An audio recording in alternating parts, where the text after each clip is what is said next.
Oh, were we waiting for you to go get the Minute Maid cup there?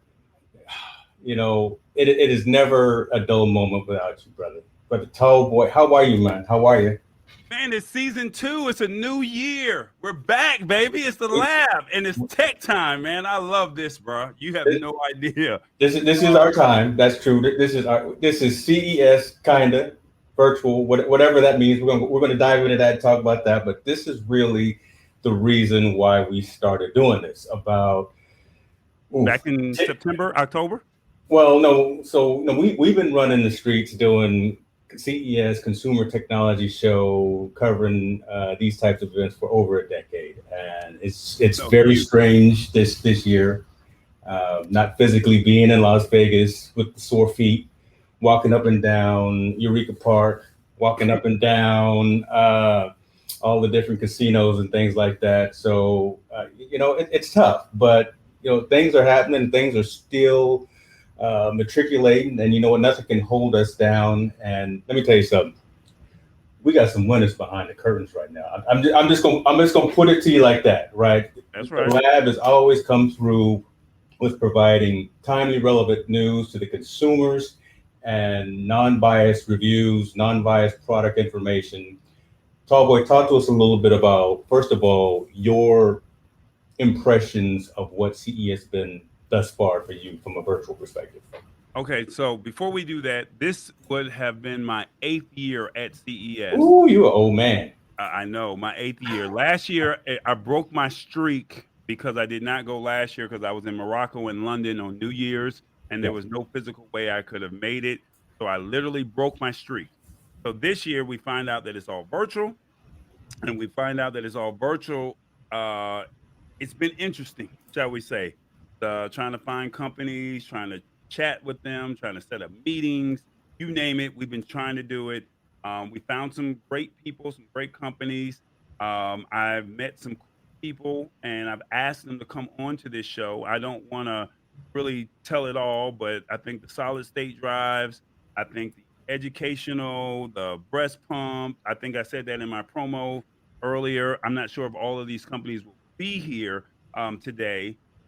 Even J5 Create, that's based out of Georgia, one of my favorite companies. I don't know if that'll show on the thing, but hopefully they'll be here. Benji Lock, and there's some new companies that I'm just now meeting because CES is so huge. So hey, this is what we're here for. We do tech for this, and to see some of the new technologies that people will be buying products for Christmas. That's why we do. That's true, man. And I think the team is extensive, and the team is valuable, and we want to give shouts out to the team. So not just the collaboration between Tall Boy Enterprises and Hicks New Media. So let me bring in Mr. Eric Burks, who I also have on the team, who has gone to CES with us a number of times. Yeah, right? I miss some days. Right, so who's been in the fray with us on the floor, and kind of like I was telling you backstage, I didn't preempt you on this, but again, we're going to bring these organizations on, and kind of your role today in this discussion is to be that consumer that's going to go to the Best Buys and the Micro Centers and is Fry's Electronics still in business? I think so. Those types of locations, right? 6 months, a year, whatever the case may be, when these products actually start hitting the shelves, and kind of give that perspective to the everyday consumer.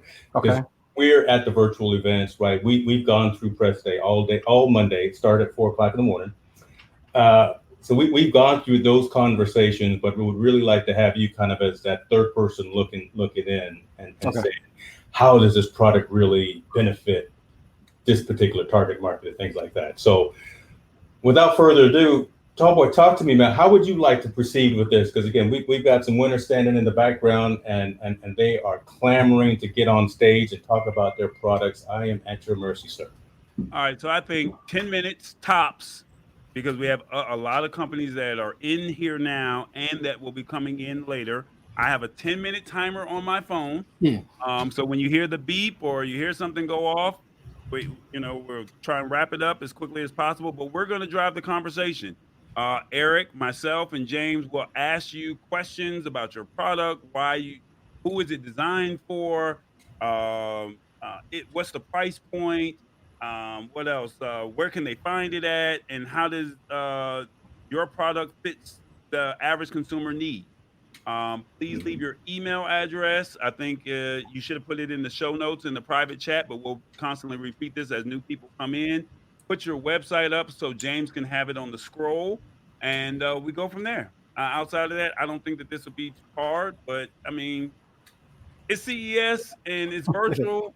I know people are tired of the virtual stuff, but hey, let's learn this. Hey, but you come here to be entertained as well. Let's make it fun. We've been doing this forever, so let's continue to entertain and provide that relevant information. All right, so we're gonna go with, if I'm correct, the first person is gonna be Evelyn Belay from Domalys. Evan Belay, yeah, you're right. He has the smart lamp that saves. He just murdered your name. he just murdered the name. But you know what, Evan? Come on, it's an American name. I'm French, but it's almost an American name. You can say it your own way. You didn't even let me to say bonjour. You didn't let me say any of that, man. Go on, I'm waiting. Evan, I don't know any other French, but I've been to Paris. I've been to the other airport that flies out to Malta. That's like an hour away. Beauvais, really nice airport. You have a chance. You're lucky. I've been to Beauvais. Yeah, so we can do this. But with that being said, 10 minutes is on the clock. Without further ado, tell me all about Domalys. Okay. So first of all, thank you very much for hosting me. My name is Evan Belay, and I'm the business developer and country manager of Domalys in the US. And so I'm going to tell you a little bit about the story of Domalys. Domalys has been created by two engineers who are my CEOs, and they had an idea of changing the life and making the life easier and better for caregivers and also elderly people into assisted living and nursing home. They are way too much forgotten in this market, assisted living and elderly. We are always thinking about new technology and new things who can improve our life as a young person, but we forgot a lot about elderly people. So my two bosses take the decision of being into an assisted living for more than 2 weeks and live with them. We live with nurses, live with residents, and understand the problem that they are facing every day. And they face a lot of problem. And nothing is made really ergonomic or really made intelligently for them. So they came with this idea and this problem about the falls into assisted living. 2 out of 3 person over 65 years old fall into the private home or they are into an assisted living, and this can result to really, really heavy injuries, even death sometimes. So they have created a smart lamp, which is called Aladin. And so we called it Aladin because unfortunately you don't have 3 wishes on it, but you have 3 magic features who can save an elderly's life. The first one is going to be automatic lighting. So it will help the elderly to go to the bathroom and move during the night without, by securing his movements. The second one is going to be automatic fall detection. So basically it's going to send an immediate alarm to the caregivers if the elderly fall down during the nights. Like a slow fall can slide out of his bed, or he can just, for example, slide on his sleepers and fall down. Or it happens, you have to realize that being an elder is a real thing, and they can, for example, slide into urine or stuff like that. This happen really, especially for people in dementia and stuff, and so on. So, and the third feature, which is it's going to be more focused on the data analysis of the residents. So Aladin is going to spot how many times per night the resident's going to wake up to go to the bathroom, or to sometimes just wander. And if the residents gets up, for example, just 1 time a night, it's going to be a normal tracking.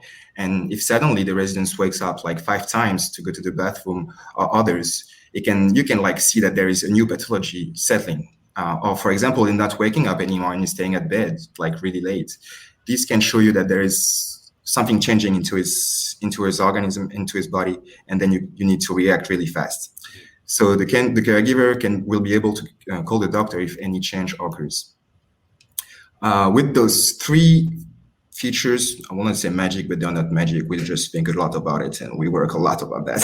So those 3 features is going to reduce to 75% the fall, thanks to intelligent lighting. First of all, so we have to know that when an elder is coming into a new house, most of them like spend, I don't know, 30 or 20 years with their husband or wife and lived into their own house that they bought and raised the children inside. And suddenly they're changing completely the atmosphere. So the light's not going to be on the right, but it's going to be on the left. And they have all those changes going to come like for approximately between 2 weeks to 3 months. And it can be like a really dangerous part of the life of the elderly. And this is how you can fall and injure yourself like really, really bad. And so thanks to Aladin, the elderly will be able to move around and like be autonomous and keep his autonomy into an assisted living, so live by himself. Something really important about our company as well is like we co-designing everything. So as I told you, my boss spent 2 weeks into an assisted living over there, and it's also a part into our recruitment to spend time with the elderly, at least a day and a night, to understand really the problem that they are facing, and we are really more concerned about that. Also, it's something elderly is something that everybody facing with their parents, with the family, with aunts, uncle, and so on. And we are all concerned about that. And when you see the results of a fall or how the way that they are, sometimes assisted living can, cannot be able to see how the residence is reacting, is something that is really difficult for them. And they need this kind of device to help them. I got a question. Well, actually, there's a question here. Mimi actually works in the assisted living for in that industry. If I'm correct, don't quote me. But her question was, how will this system transmit the information and how? So it's really simple. Everything is done on Wi-Fi. So the Aladin is going to send a signal to all Aladin is going to be connected to each other between each room. So it's going to relay Wi-Fi, and each time there is an incident, a fall, or others, it's going to send an immediate alert on the smart badge that I have just here, which is really small. A smart badge which is really small, and they receive, like, for example, room 204, the elderly fall, and we provide this badge, which is, as I told you, like really, really small. You can put it in the front pocket. It's different than the actual DECT that they are using, for a simple reason. The DECT is treating information from imagine the room 204 needs some water, when room 305 needs some food, and room 505 full, and you cannot see it immediately. She's going to have to do the round trip around the facility to see that. With this badge, she will be able to see immediately that something happened and something is wrong into the room. So she will be able to react really fast. So basically everything is working in Wi-Fi, and if you don't have Wi-Fi into your facility, we are able to create our own network over there. How much does this product cost? So it's a rental basis. Everything is included, from the installation to the study to the after sales. Everything. It's rented $70 per unit. And is it available? Is it available now? It's available now. I come right now to install it at your house. and where can they purchase it at? You just give me a call, send me an email at evan@domalys.com, and I will come to your facility. I'll do a study from here and be able to install everything after that.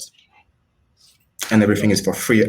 So the thing interesting with this, the rental basis is like, I don't know if it's right to say that in English, but it's like a key in hand, like you have nothing to do. We are installing everything, and the product is lifetime warranty. So as soon as you are in the contract with us, for example, the elderly is breaking it, tearing it off the wall or whatever, even if we have like special angle that's not possible to tear it off the wall, it's IP65. So if somebody pee on it, a dementia people pee on it, it will resist. You can put it in the shower, but imagine you have a problem with it, we will come personally and change the device immediately for you.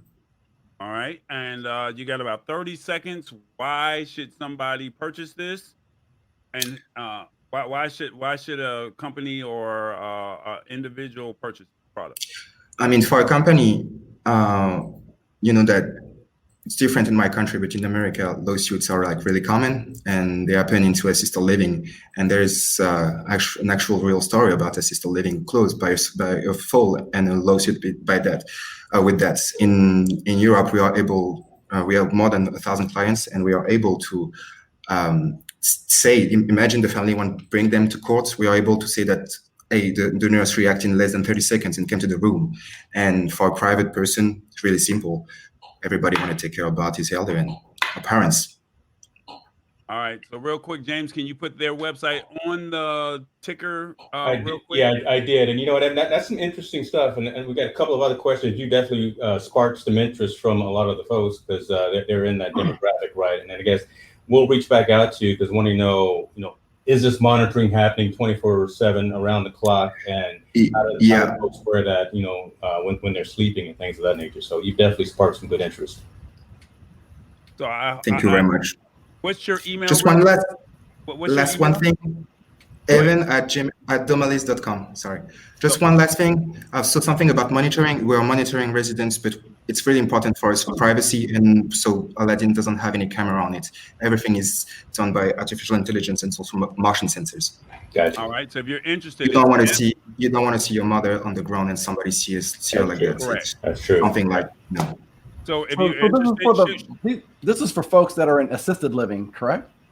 Yeah, it's for folks who are in assisted living, but we are developing a home version with you can call like caregivers. It's not caregivers, but your family. For example, you are the son and your mother is living like 5 miles away from you. You will receive the thing and her neighbors as well. And we are creating this, but we are still on the path. But it's absolutely available for assisted living right now.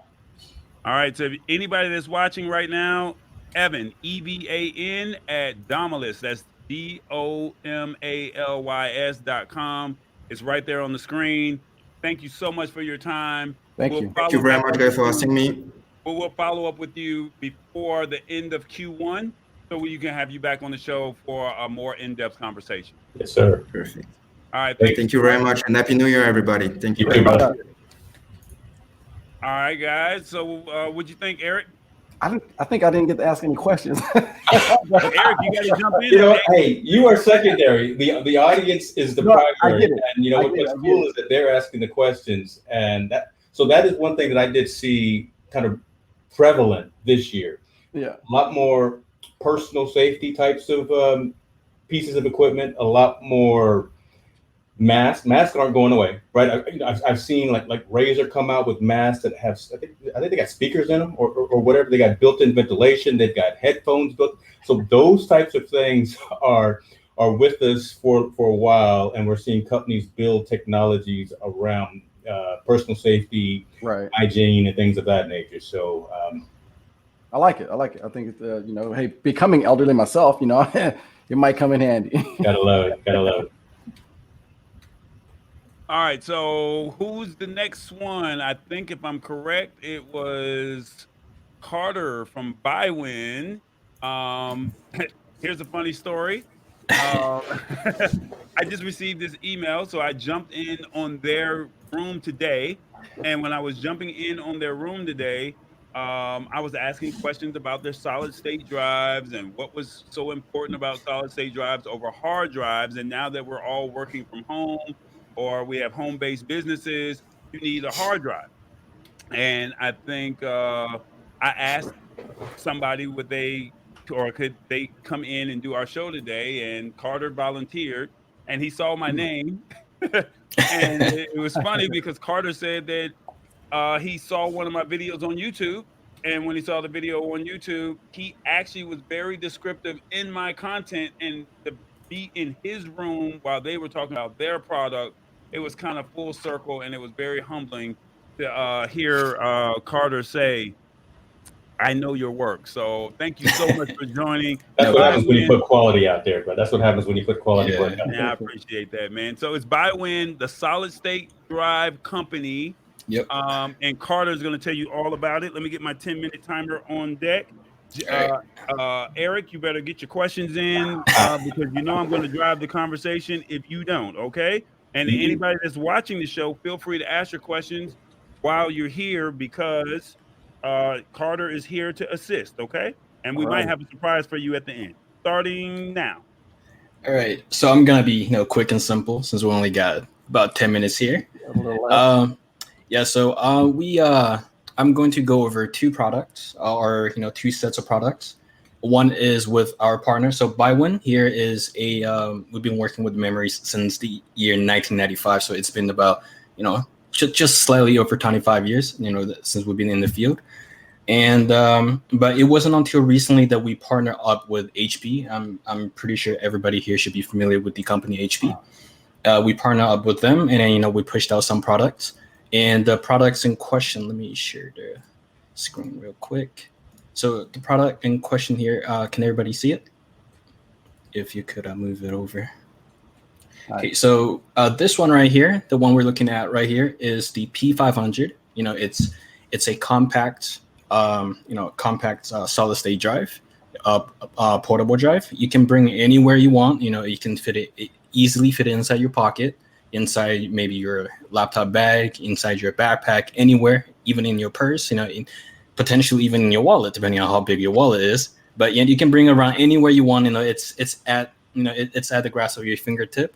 And it has so for the P500, it only has one capacity, which is 1 terabyte, equivalent to 1,000 gigabytes, and it has the maximum sequential reading speed of 420 megabytes per second. Sorry. And then a maximum sequential write of 268 megabyte per second. So, let me move on to the next one right here. So this one right here, that's the P700, which is like a lot different. It's more aesthetic. It's slightly bigger. It's more like the traditional solid drive. It's blocky, rectangular, but it has that minimalist type of look. And so this one comes in 3 different capacities, which is 256 gigabytes, 512 gigabytes, and 1 terabyte. And so the main difference here is the performance, and obviously the exterior, the performance. So the difference in performance is that it has the maximum sequential read and write of both at 1,000 megabyte per second. So which is essentially 1 gigabyte per second. So from the number, it's kind of like tripled the it's P500. And so you can purchase both of these products. Mainly for P500, you can purchase it on stables.com. You can go over to Amazon, and you can visit Newegg to make these purchases. And also Costco. And if you are interested in let me go back to the previous slide. If you're interested in the P500, they are actually the cheapest on Costco at $10 cheaper than the other website, which is at $59.99 compared to $69.99. And as for the P700, so for the 256 gigabytes capacity, you're looking at $69.99, and then for the 512 gigabytes, you're looking at $98.99, and for the 1 terabyte capacity version of it, you're looking at $149.99, and that can be found on neweggs.com. All right, so let me ask you, what's the difference? Because I think a lot of people don't really understand solid state drives. I think they know hard drives, they know flash drives, but what makes the solid state drive better than all these other devices? So the major difference, before solid state drive was even a thing, right? We relayed for the longest time we were on the HDD, the hard drives, and oftentimes you were, if you ever had gotten into conversation with your more tech savvy buddies, they always talk about the RPM of it, and so essentially you're comparing a drive that runs on the chip and the other one that runs on a literal disk that spins to read and write your data. And then so that's so the major difference is solid state drive, it not only is it faster, is it capable of being faster, it also has a way longer lifespan compared to a hard drive. Because what happens with a hard drive is the more you spin, just, for example, your wheel, when you're spinning, when you're smoking your tires, it get hot. So when it get hot, over time, what happens is it burns the interior. Over time, it kind of melts it, it damages it. There's a wear on it. Mm-hmm.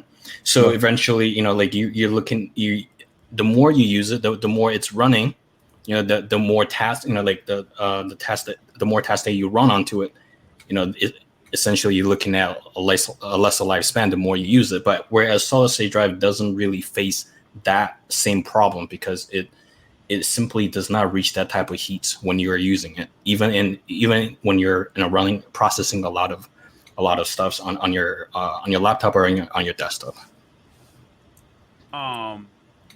With the hard drives, because I just had 2 external hard drives that go out. If your hard drive goes out, do you have any type of warranty for data recovery? Or is what happens if your product goes out? And I think as we were talking in your chat room today, there was other companies where their products, major companies, their products weren't as reliable as, some of the other ones. We understand normal wear and tear. We understand drops. But I mean, is there any type of warranty with this product? Okay, so with these products, it comes with, a 3-year warranty. And the 3-year warranty, obviously there's limitations to it. So, we don't want to have people think, oh, it doesn't matter what happens to it. We will, we'll refund you, or we will give you we'll give you a replacement. But so there are limitations to it. For example, if the products, it happens with anything that's being mass produced, there's always going to be that 1 or 2 out of the 1,000 that's going to be faulty. So if it arrives, you purchased it on the first day, you plug into a computer and it doesn't read, it doesn't boot, it doesn't do anything, then, all you have to do, even though it is a hassle, obviously, whenever you have to go through the steps just to get something that was supposed to be working in the first place, but you just have to, contact our customer support. And then, so with our products, you can find it either on the quick start guide, or you can find it on the user manual, which should be available on the website, or you can just contact us, directly. You have my email today. You can, if you have any further questions, you can contact me about it. But so when in the case of a faulty unit, we 100% we will replace it, or we will credit the person. So we will return. Basically do a full refund on the product. So, I guess my next question is, why should somebody buy a solid state drive? Because, like I said, remember, a lot of people are at home. They don't understand the difference between solid state drives. They don't understand the difference from hard drives. Why should somebody go with solid state drives? All right, so we're coming to a day and age where technology is literally at our fingertips. Compared to even just 5 years ago, we have progressed so much. Just every 5 years we're looking at tremendous improvement in terms of technology. And so what's going on right now is the average consumer now compared to the average consumer 5 years ago, we're looking at very different needs and specs when it comes to anything, any technology, any electronics. So, for example, if you're still on hard drive, which is still relevant, hard drive are still very relevant, but why? The question here is why do we go for solid state drives rather than a hard drive? Is simply because it's once again, I want to go back on the matter of the lifespan on the products. You got 30 seconds. You got 30 seconds. Oh, okay. We're looking at a product, that are that's going to last you longer. That's going to have a better performance, and the best part is you're really not looking at that much of a difference in terms of pricing compared to a hard drive, the traditional hard drive. Yeah.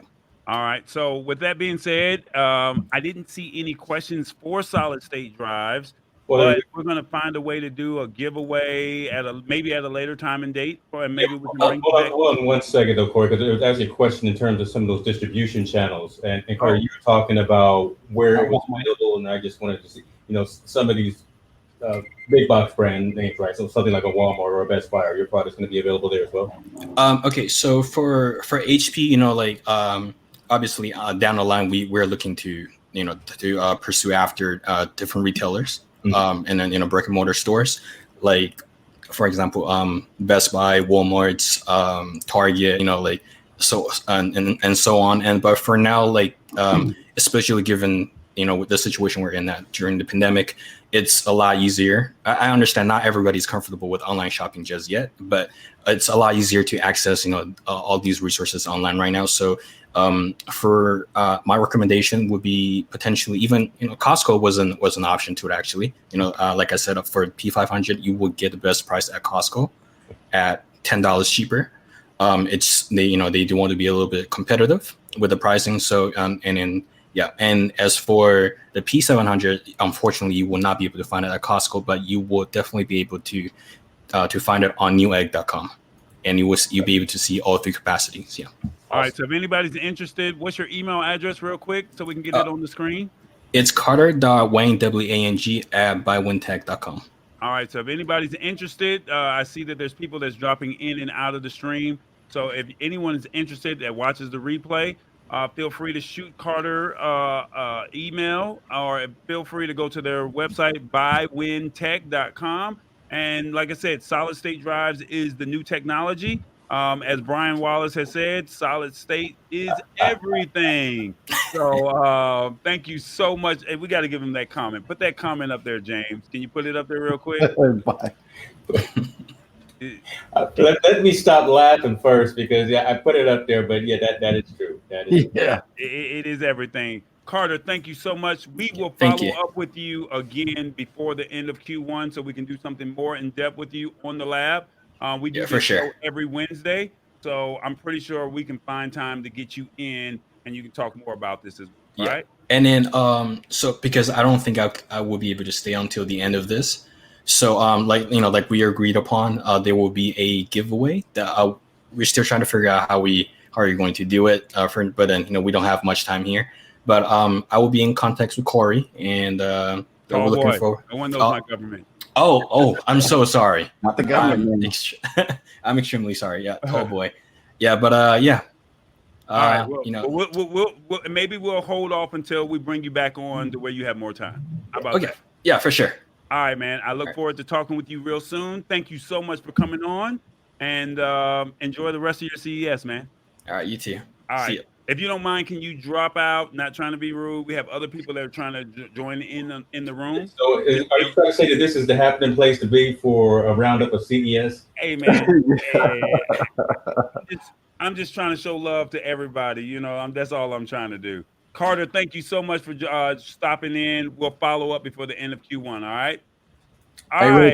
Really quick, James. Though I don't know about you, but as a photographer and amateur videographer, solid state drives are everything. I'm gonna get T-shirts made off of T-shirts for us. You know what? Hey, I think that could be our product: T-shirts and hats. Solid state drive. Solid state for everything. That's it right there.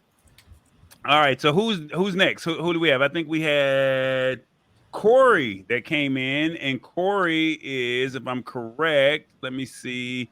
He has the air purifier, and it's called Clean Air Zone. And if I'm correct, he's based out of New York. Am I right?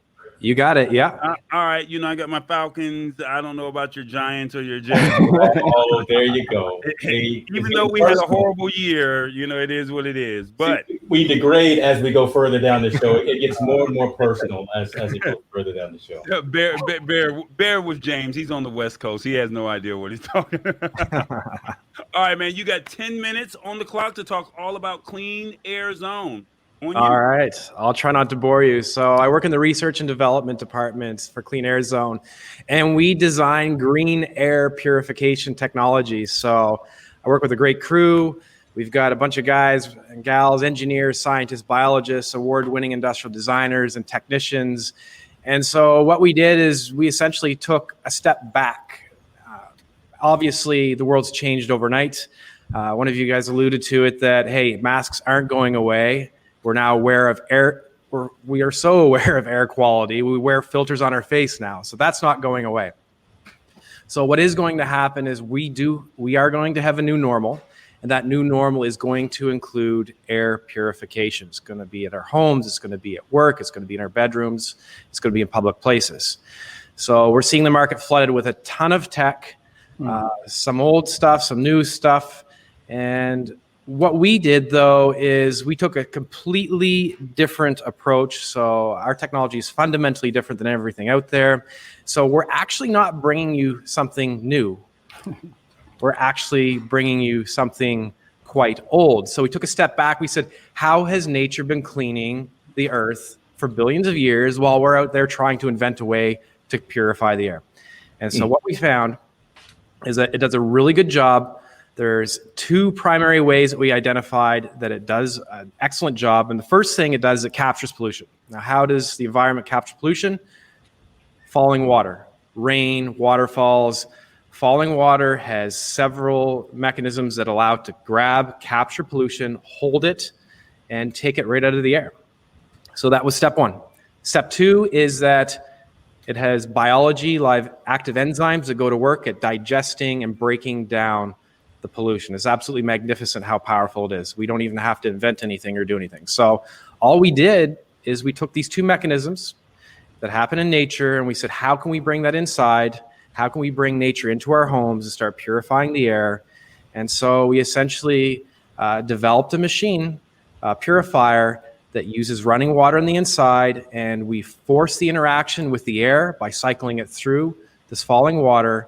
We pull out the contamination, it goes into the solution, and then after that, we have a live biology enzyme that goes to work, just starts digesting it and breaking it down. So it's a capture and destroy technology. There's no filters to change. There's no UV bulbs that contain mercury that go into the landfill. You literally just add the solution every 4 months, and once a year, dump out some of the built-up sludge in the bottom. It's that simple.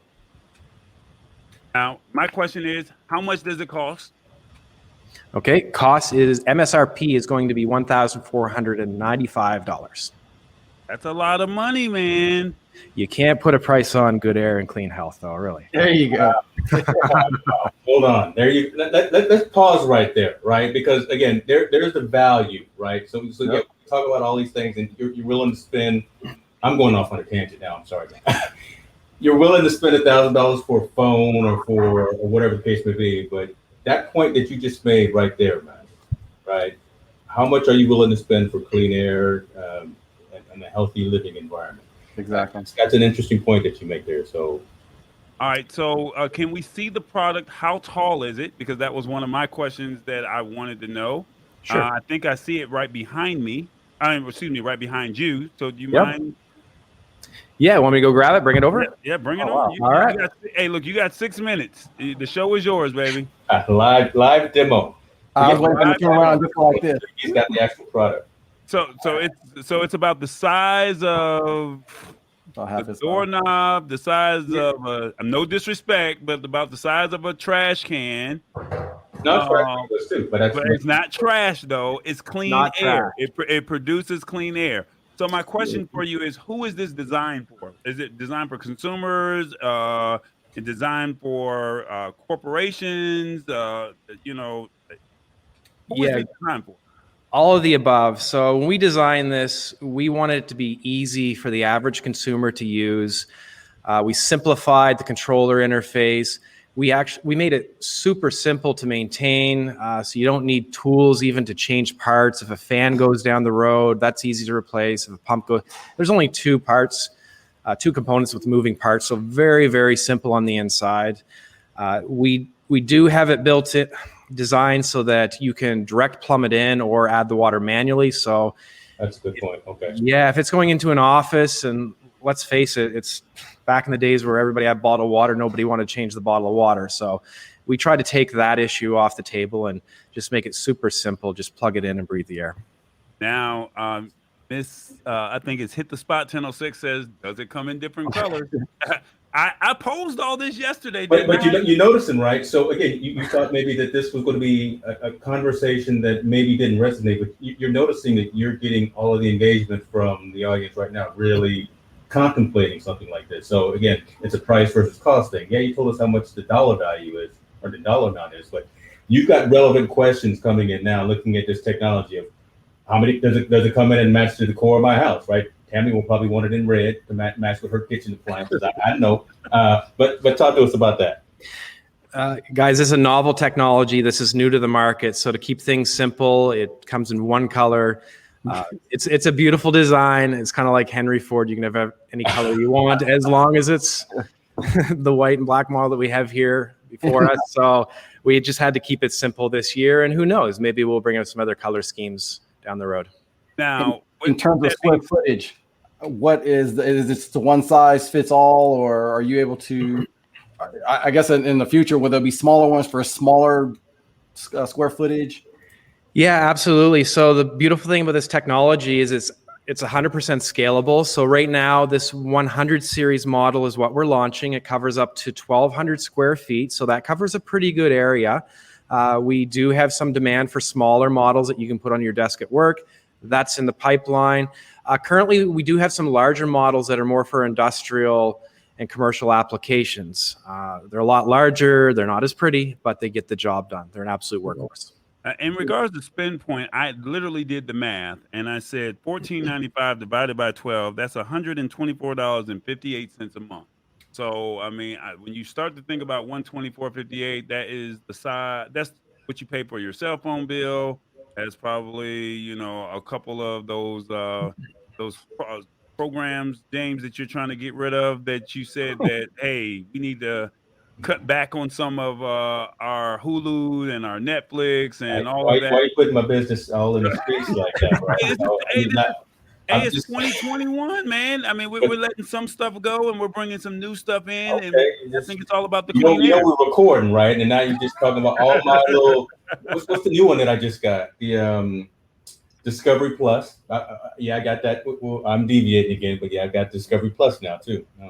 Yeah, and let's now let me ask you, because this was brought up. Is this just a straight standalone system and you put water in it? Because I think you can connect it to your water line or something like that. Yeah, so you have the option. It can be plumbed in. The installation is super simple. If you've ever seen the way these plumbed in water filtration coolers are hooked up, it's just a small little line. It's run the same way the cable guy hooks up your cable. Easy installation and very minimal. So it can be done that way. Or if you want to go ahead and do a manual fill, just like watering the plants every now and then, that type of activity, it's as simple as that. It does have onboard monitoring. So if the water level gets low, it's going to tell you.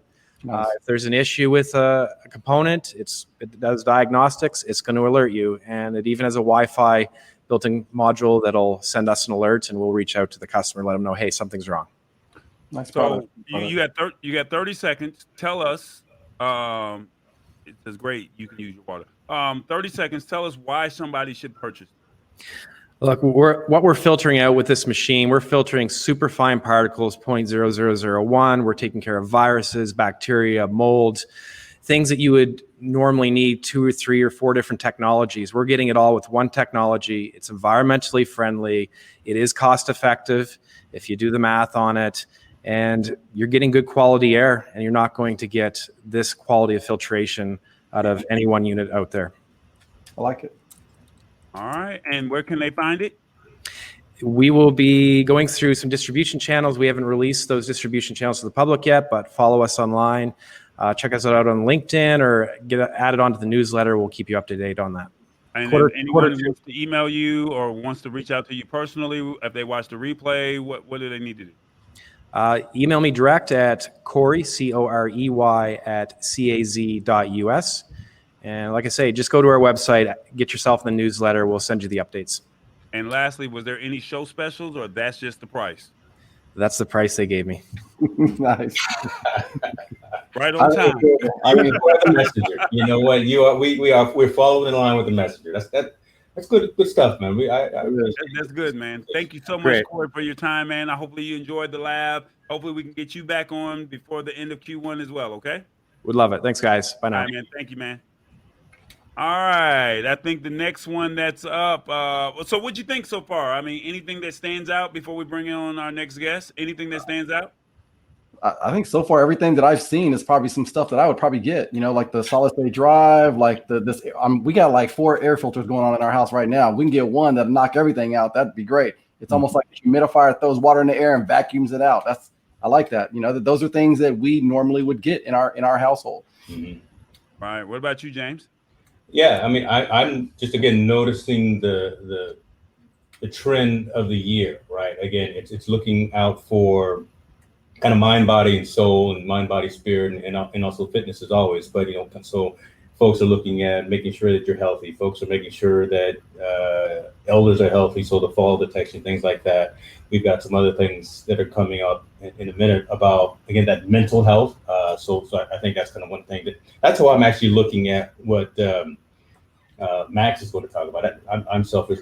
That's how I'm looking at that, keeping the mind engaged. But that's really where it is. And I see these products being successful. I see these products, again, being in the Best Buys, being in the RC Bullies of the world. I had to think of some other companies, the Microsofts and all of that, where consumers will actually purchase. I see more consumers purchasing these than an 8K television.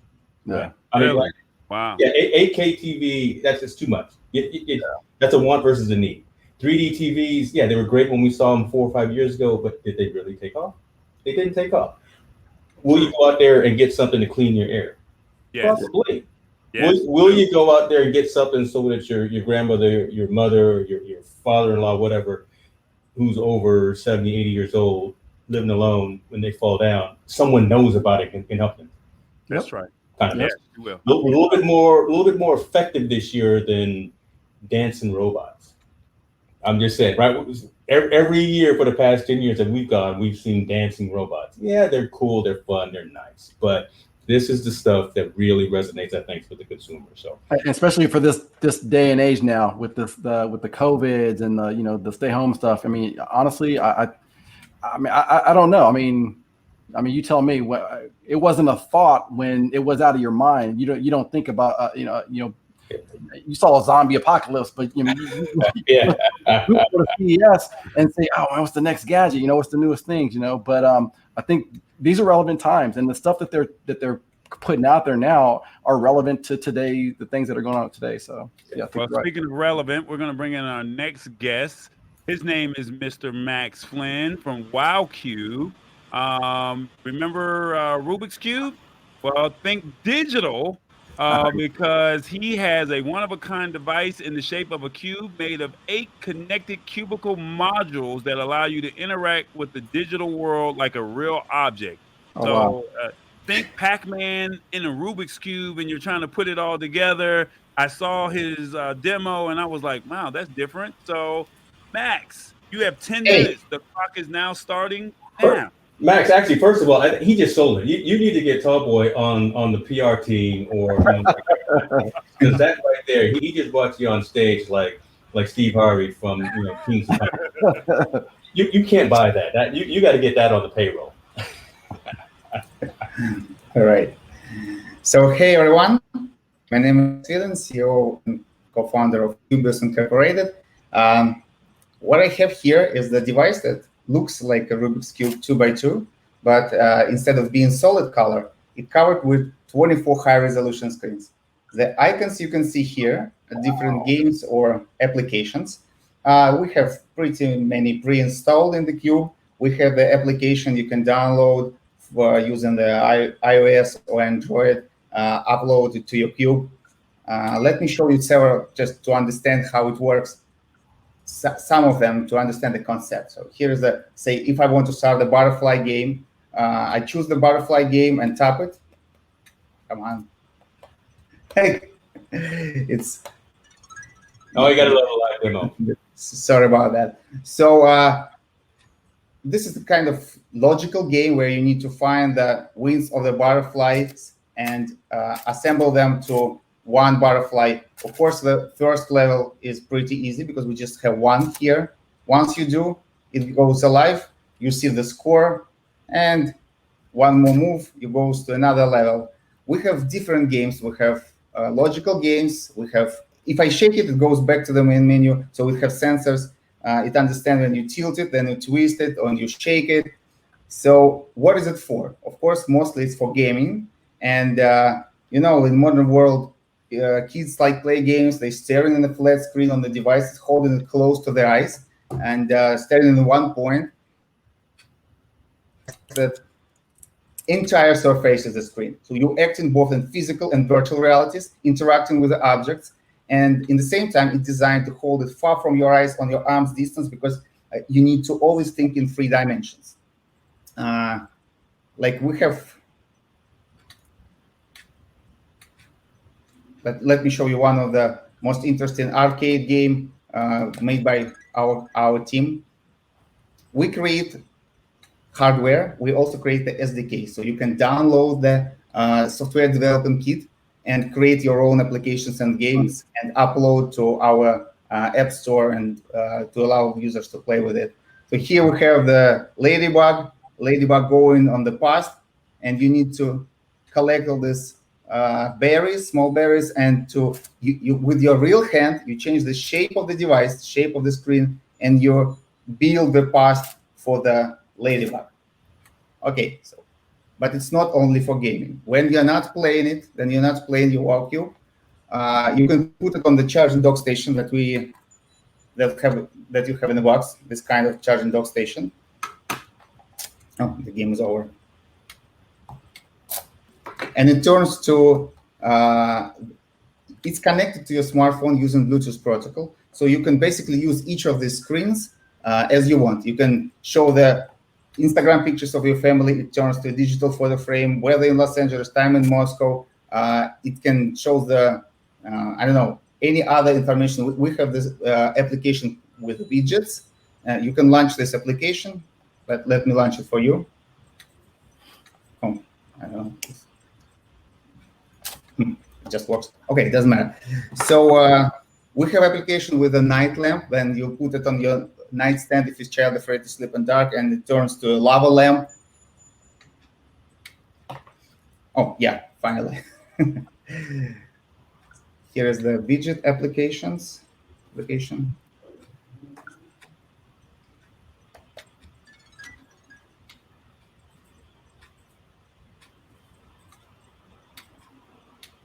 See, you can show any information.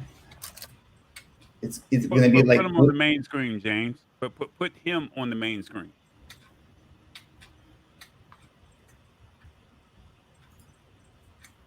This is the widget mode, and it stands near your PC while you're not playing. It shows the information that you want. Again, if your child afraid to sleep in dark, you can start the, say, lava lamp application, and it turns to the smart night lamp. You can change the different modes. It even can play music. It's got 8 speakers inside the cube. But what's most interesting, because this is a tech channel, I'll show you some magic. Here's the game where you need to roll the ball around the surface of the cube. But as I said, we create the operation system that supports integrity of those modules. So they are absolutely independent. Wow. So if I have ball here, for example, I'm sorry, I don't see it. I see the ball here. I put any of other modules, connect them, and roll the ball to this one. And again, and roll the ball here. See? Okay, now we have the aha moment. Yeah, there you go. There. That's pretty cool. That is pretty cool. So we made the hardware, we made the operation system, we made the SDK. People can download it and make games and apps for the cube themselves. So my question is, can they upload any game, or do you already have games that are already financially? You already have some free games already installed or on your website that they can download, but yeah, can they create their own game, or how does that work? Okay. That's a great question. Because the entire surface of the cube is a screen, there is nothing like this. you cannot just port the game from the flat screen device. If you do that, you will play it just on one side, right? So here we have the metrics, like if you see the ball or if you see the Pac-Man or someone goes through the cube, so you need to use, we have about 15 games ready, about 20 almost available in production, and we have the software emulator. Everyone can download it and download the software emulator, see the cube on his laptop, and code the game for the cube and put to our store. And as well, With this being digital, how do you charge it? Because I see that there's lights. Like, how do you keep it charged, and what's the charge time for? Here's the charging dock station. Then you put the cube on it. It just goes in the middle, any side of the cube. You just put it on the charging dock station. Put it on the charger, and what's the charge? What's the life, or how long does it take to charge? It takes about 2 hours to charge it to the full. The gameplay for the cube guaranteed about 5 hours. We have the calculated time about 8 hours, so 5 is for sure. Okay, interesting. Now everyone's gonna want to know, how much does this cost? What's the retail price? We go into the market with everything pre-installed, with the games in the cube, with the charging dock station. The full set will be $249 in this year, with the games wherever. But with time approaching the console model, then you play the device and you can buy the games or subscribe for the full store. We significantly decrease the price for hardware. So will the games be separate? A separate fee? It's easy to understand if we compare with the console market model. When you have some pre-installed games, you can play them. If you want more, if someone create another game, you can buy it on an app store or subscribe for the whole set and unlimited access to the store. Yeah. Where can someone purchase this if they're interested? Could you repeat, please? I said, where can someone purchase this product if they're interested? www.WOWCube.com. You can leave your pre-order there. You can leave the email, and we will notify you, and it will be available to buy it. And if anybody's interested in getting in contact with you directly, you have an email address real quick? Sure. max@WOWCube.com. You can feel free to ask me any questions. Just MAX, right? MAX? MAX, that's simple, yes. All right. So anybody, if you got 30 seconds, Max, tell us why should someone purchase this product? Of course. Kids will play game, period. If you take the smartphone away from your kid, what should you give instead? So give them the same interesting as video games toy, but that literally makes them smarter, because it's same developing your cognitive and motor skills as the classical puzzles or brain teasers. The best equilibrium of video games and puzzles in one magic toy. Sounds good. I will see if we can get you back on before the end of Q1. Our show is every Wednesday here at the lab. I think that someone said, how much is shipping? $250 will include shipping. Yeah. Oh. So along those lines, I have some questions as well. So, looking at the site, and you've got mention of a game card and screen protectors. I think that's an interesting thing to put in place as well, to make known. So is that $50 game card option that you have, is that kind of a reduced charge for some of the games that are in your app store? So I didn't get the game card. So you've got an option, the $249 for the WOWCube system itself on the site, and then you got $289 for the WOW card. No. Wait, we go into the market with $249 period. That's okay. So these options that you're seeing on the website, really, those are, disregard those and just go with the actual $249. It will be available way later. Now it's $250. That's good to know, right? Because again, we didn't want to have any confusion in terms of when folks actually logged on. But so it will maybe available to buy this kind of, we have some accessories. You see the boxes, the carry case, and even there's even this. People always ask me, it's for kids, not only for adults. Yeah. So we have many skill games, very difficult logical games, but mostly for kids, of course. And what if they broke it? What if they drop it? Mm-hmm. Although it have the tempered glass H7, it's quite difficult to break it. But anyway, everything can be broken. So we made the special accessories, those pads that you can stick on the corners like this, silicone pads, and it's make it even more durable. Prevention. That's nice. They can different colors. Huh? And that comes with the 249 as well. No, 249 without this. It's exactly what I'm trying to say. That 249 with a full set beside these accessories. These accessories will be separate. All others, charging dock station, cube in the box with a, by the way, with a $30 card included inside the $30 gift card for the apps, for the future apps from the store will be included in the box in this 249. Sounds good. That's good to know. Okay, cool. Yeah. Max, thank you so much, man. I appreciate you. It's called WOWCube. Tease or make your kids use their brain. You could use your brain, James. Get them off of the gaming this year and make them use a WOWCube. All right. I think it's genius. That's nice. Someone says they like the accessories. All right, Max. Thank you so much, man. I appreciate you. We're trying to get you on, and hopefully we'll get a chance to, link up at a later time, and maybe we can do a James might want to do a review on this thing right here. You never know. So let me know where to send it. You see this bunch of boxes for the media. You know my address already, sir. We'll talk about that. We'll get you back on real soon. Okay. Okay. Thanks a lot. All right. Thank you, Max. Take care. All right, what do you guys think? I like that a lot. I like that. It's one of those games you have to actually use your brain. It's like a puzzle game, just like the Rubik's Cube. I like it. All right. Well, we're going to bring our next person on because I know people are like, I love the tech, but some people don't like looking at computer screens, and some people are jumping on, some people are jumping off. So hopefully people will stay on board because we have our next person, Ethan from Fledging. And if I'm correct, it's premium electronics for everyone. It's a Hubble for iPad. Don't see Corey. I know he did not say iPad. See, I know he did not say iPad. So it's already a hostile environment with him. But don't worry, he gets one right now. Oh gosh, well I can eject out of here if I need to. Just let me know. No, see, Ethan, here's the problem. I was literally waiting for the action. That's team iOS at the bottom. I'm team Droid at the top. I mean, we literally fight over. We literally did a whole show, iOS versus Android, and he lost. I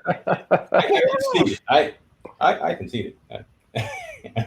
That's why he's personally sent you this invite.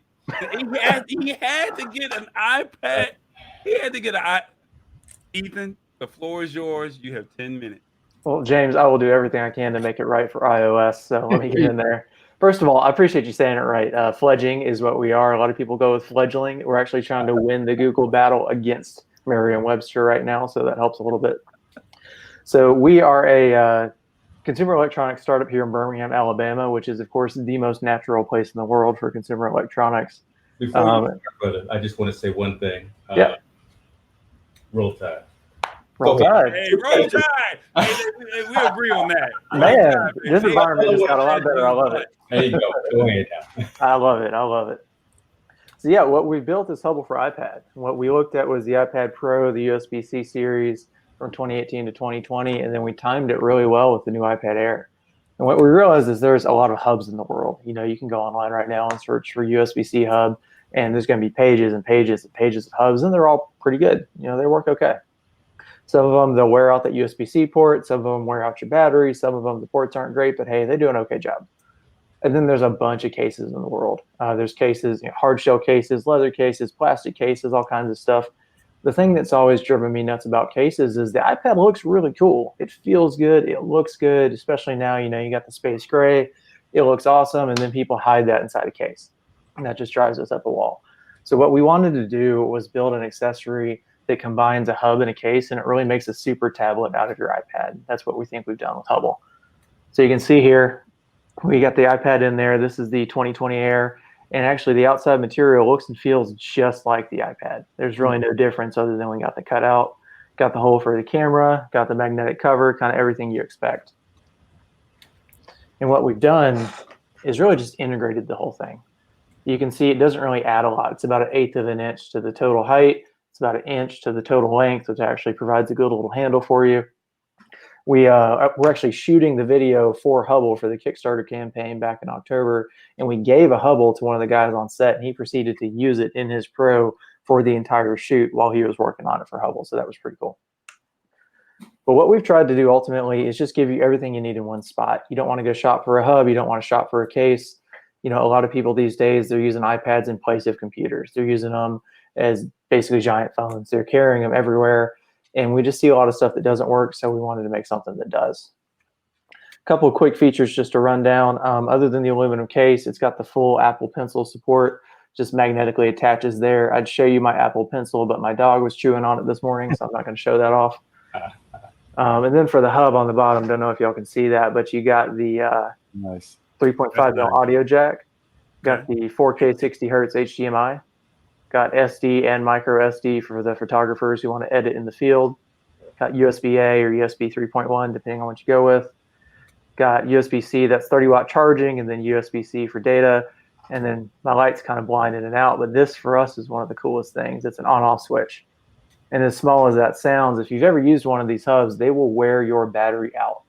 You look up, you've left it in, and suddenly your battery's dead after 12 hours. So we built that in there so that you can cut it off, turn it on and off just whenever you want to use it. So that's it in a nutshell. You say that, right? And I mean, you've got a lot right there, right? You bring up some the ports that are necessary. I literally just 2 days ago bought extension cables for my iPad to run this monitor. You see running behind me. I didn't need that if I known about it ahead of time. But having that HDMI, being able to, again, when we're out, if we were again get to go out to a CES or an event, have our cameras and be able to move that content to our iPad or to do the processing on the spot as opposed to going back to our laptop. That's incredibly functional. That's incredibly valuable. And then, like you say, being able to turn the thing off so it doesn't drain the battery. Look, that's one of those commonsensical type of things that we would think about once we've had it for a couple of hours and wish it was there. But the fact that it's there, you literally have kind of thought of darn near everything. Yeah. We've got a question here in terms of the types of, I would doubt you would have a zipper type of case that you bring to the market, right? But no, it's everything you see here with the case and the cover. That is the entire experience for us right now. That's really nice. For the Android folks in the room, I will put this question up there, not to be mean, but we will at least ask that. So, but moving forward, right, from a roadmap perspective, Ethan, do you have plans of integrating some Android tablets as well into your ecosystem? Absolutely, yeah. We started with Apple products. Our first product, Feather SSD, it's a solid state drive upgrade for Apple, but we're not bound to Apple at all. Actually, our second product, Shell Thunder, it's a Thunderbolt 3 SSD enclosure. It's got nothing to do with Apple. Okay. So we got into this space with hubs, and we don't even really want to call it a hub. I haven't come up with a catchy name yet. But we got into this space. We want to try it out, see how it goes with the iPad, maybe expand it to some more iPad models, and then jump on over into other ecosystems and see. We see these same challenges the iPad has in a bunch of ecosystems. Wow. Eric, would you would probably use it because again, I'm thinking about you from a photography perspective, right? You're out there on a shoot. You've got all these files, all these raw files, and being able to easily fire up Adobe or something. Get extra badges. Exactly. I like it a lot because I don't have to.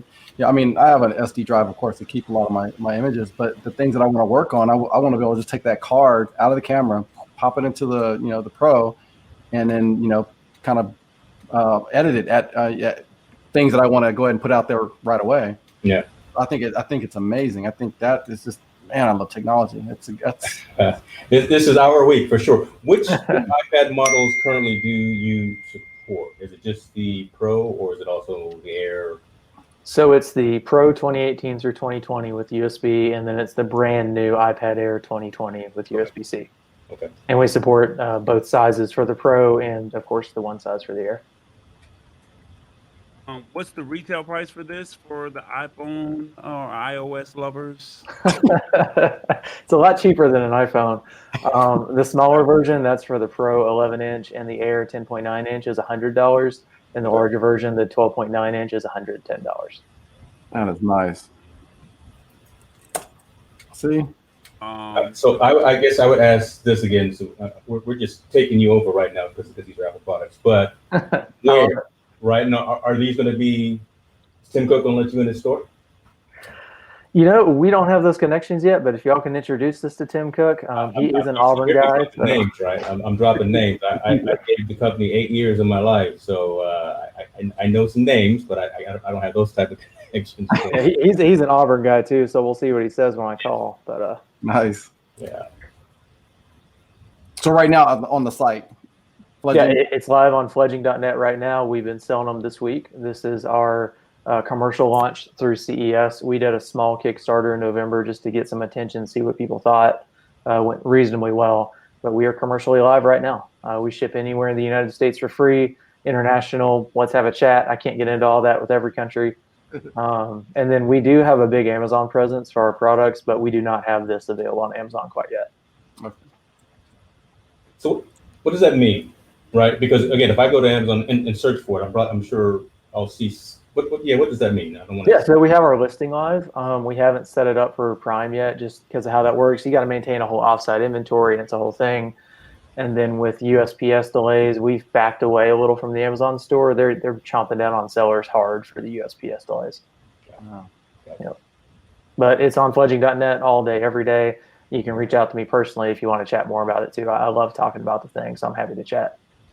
Oh, I'm pretty sure that, the two at the bottom of this screen will be out there trying to figure out, hey, can you add this? Can you add that? Man, I'd love to hear it. I would love to get that feedback. We're looking for a pro version one day. Hey, look, both of those guys are Team iOS. So, yes. Look, see, they're all modest. Look, they're licking their lips. I mean, I feel like I'm looking for my credit card right now, to be honest with you. I'm going to take myself off screen. Right now, man. No, I appreciate your time. So let me ask you real quick. Why should somebody purchase this? I'm asking everyone the same question. What makes this so special? Why they should buy it? Could be a great Christmas gift. Could be a great Valentine's Day gift. Could be a great birthday gift. Why should someone purchase or make this purchase? Yeah, absolutely. iPads are great. Love the technology. It's beautiful. It's got one port, and it's super fragile. Don't know if y'all have seen the videos of someone just bending an iPad in half, but it's real easy. So with Hubble, you can connect to whatever you want. You can protect your iPad, and you can do it all in style. That's all the reasons we could think of, but we feel like that's good enough. It is. Awesome. You guys got any questions? He's got 10 seconds before the buzzer goes off. Good. I think they covered all the bases. I think there it is, the email. That's what I was looking for. Perfect. Well, appreciate the time today, guys. We're all tied. I appreciate it, brother. Fledging.net. If you guys have any questions, feel free to reach out to Ethan personally if you guys are watching the replay. Thank you guys for everyone that's joined and commented. And like I said, if you guys have any questions, fledging.net, it's a Kickstarter. So, I mean, this is entrepreneurship at its finest. So before I let you go, why did you guys make this? Like you as individually, you and your team? It's what we love to do. You know, we look at ecosystems that are good, but there's just something missing from it. And we go in and try that in, whether that's an SSD upgrade or a Thunderbolt 3 enclosure or Hubble here. You know, the iPad's cool. You add a Hubble to it, and it takes it to a whole other level. And that's the product we try and make. Well, I'm pretty sure I'm going to extend the invite out to you. We do this every Wednesday. Got to get you in before the end of Q1. So James will definitely be calling Eric to say, hey, we got to get you back in to go more in depth outside of 10 minutes. So I extend the invite. It's Android love over here because eventually you're going to do something for Android, and I'm going to be personally humbled when you say, hey, I got an Android device. So I'm coming to you first. And I look forward to seeing you again later on this year, okay? Hey, listen, I appreciate it. Thank y'all. All good. All right. So you iOS folks, James had to sneak that one in. I didn't see that one coming. Android sucks. Oh my! Hey, you know what? I'm just I am moderating comments. Go but- watch one of our previous but shows. that That's all I'm gonna say. Go back to one of our previous shows. That's all I'm gonna say. I'm gonna leave it at that. You do what you want to do. You say what you want to say. But in all seriousness, right? I bring it up because, and I want Ethan to talk. Again, we've seen a lot of different cases. We've seen a lot of different accessories for mobile devices, right? For our phones and for our tablets before that just really looked like everything else out there on the market. And the reason I want to come up because that really does fit a need. There is a real use case for the product that he put out there, and I see value in that. And look, the price is right? It's an Apple product. It's not priced at the Apple price. So I think more and more folks will probably get something like that to provide protection and functionality. Well, what I think that surprises me that it works for Apple, and if I'm correct, Apple uses proprietary products only. So for that to even work with Apple, I mean, that's pretty cool. I don't know too much about your ecosystem, but but for it to work, I mean, that's got to be a cool thing. You get what I'm saying? Yeah. Like, I mean, you have to have an iOS. You can't just go on Amazon and buy a knockoff plug. You can't go off and buy the charger or the earphone. Whereas we can go to Kroger or Publix and buy a $5.99 charger. You have to go onto your actual website or to the actual Apple site and actually purchase that product. So for him to have that price point at that price and it works for Apple, I mean, I have to tip my hat to that technology there. I'm going to use that statement in the audiogram on Instagram because he will never admit it and he'll never say it again. But I'm going to blast out all over the place. All right, man, we got to keep it moving. Our next person that we're going to bring on is Richard from Cutii. Don't let the name fool you because Richard he's not cute. He has a companion robot for seniors that keep them connected to the outside world. And we're talking about autonomously. So that's that new technology. Remember the George Jetsons? Remember Rosie? It's a mobile and voice controlled robot, and he's going to tell you all about it. Welcome, Richard. How you doing? Tall boy, I'm great, man. It's good to see you, James and Eric. It's a pleasure. It's an honor. And before we go on, there is actually a cutie in Pennsylvania right now that's called Rosie. They've named it Rosie, so that's one from back in the day. We're dating ourselves now. We are exactly. Can't help it. I do it on a daily basis, James. So listen, what we're all about is connecting seniors in the US and in France. So this was an invention from France, although I'm ringing in from Boston, MA right now. The whole point of Cutii is to connect people to other people. And it kind of just so happens to be a robot that's there. And this robot's a companion device that lives with the senior, right? And offers a whole bunch of different services. And I wonder, the best way to kind of explain it as I talk is perhaps to show a video in the background. So I don't know if I can share a screen. I've put a couple of links in the chat. Is it possible to get one of those up? I don't know. I think the YouTube link is in the yeah. Because pictures says 1,000 words, but when it gets up, the whole, let's just stop for a second and think and realize that there's just a whole lot of loneliness going on, and we've seen the pandemic, of course, has kind of underlined this so much for all of us. And so everything that you're about to see with Cutii is specifically made for this purpose. It's to connect seniors to other people in the outside world. And Cutii just happens to be a fully autonomously mobile, voice-controlled robotic device that lives in the person's living space. And think of it kind of like the way that a Roomba knows the living space where you live. Cutii knows this. I know about the Roomba right now. Look, that Now you're talking my language. No. Well, and I bet, James, you've developed a great relationship with your Roomba. Yeah. He has such a great relationship. It is modern and stunning because before it was. Oh, It's so great that he's named it after. He has two of them, and they're named after his kids. Yes, I've got Isaiah cleaning downstairs. I've got Jordan cleaning upstairs. And yell at them constantly if they don't do their job effectively. So, which video would you like me to show first? The senior facility road? Yeah, the senior facility one. Thanks, James. Okay. So Cutii knows the living space. So perhaps, your mother lives in a different state here in the US, and she can say, Cutii, come to the couch, and Cutii will come to the couch. Cutii, raise your head up and down.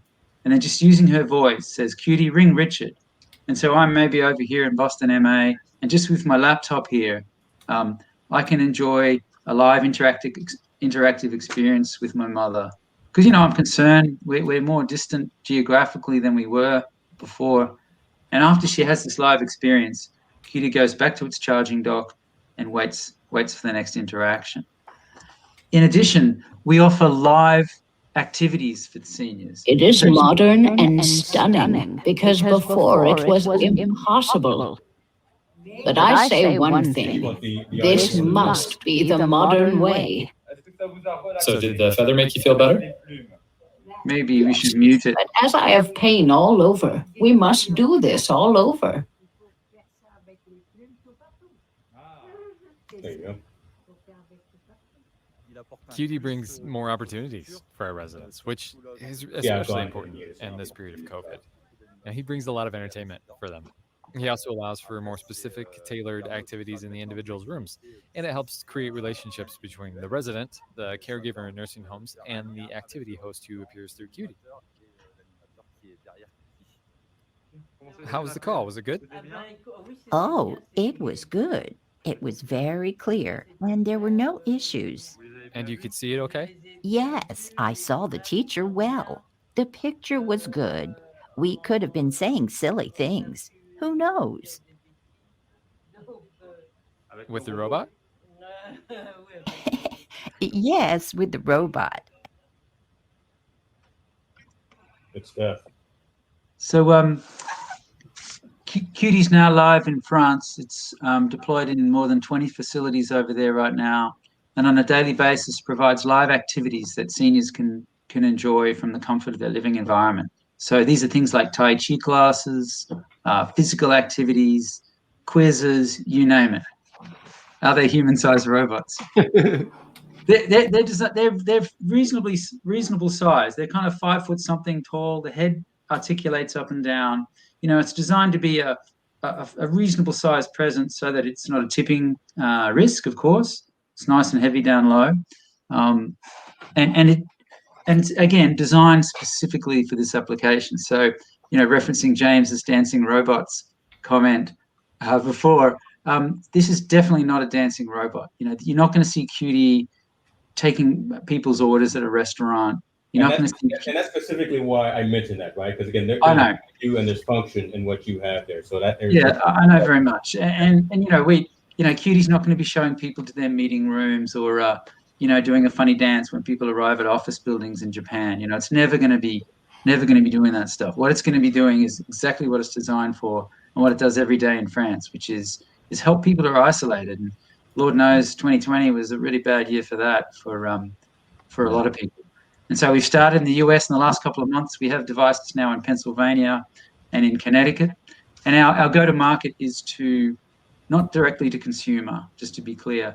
So we're going to go through channels because this is much more of an institutional device. So whether it's through home health agencies, so people who deliver care to home, this will be an option that they can offer, kind of like a bolt-on to their existing services, because they're human shops and we're not there to replace people.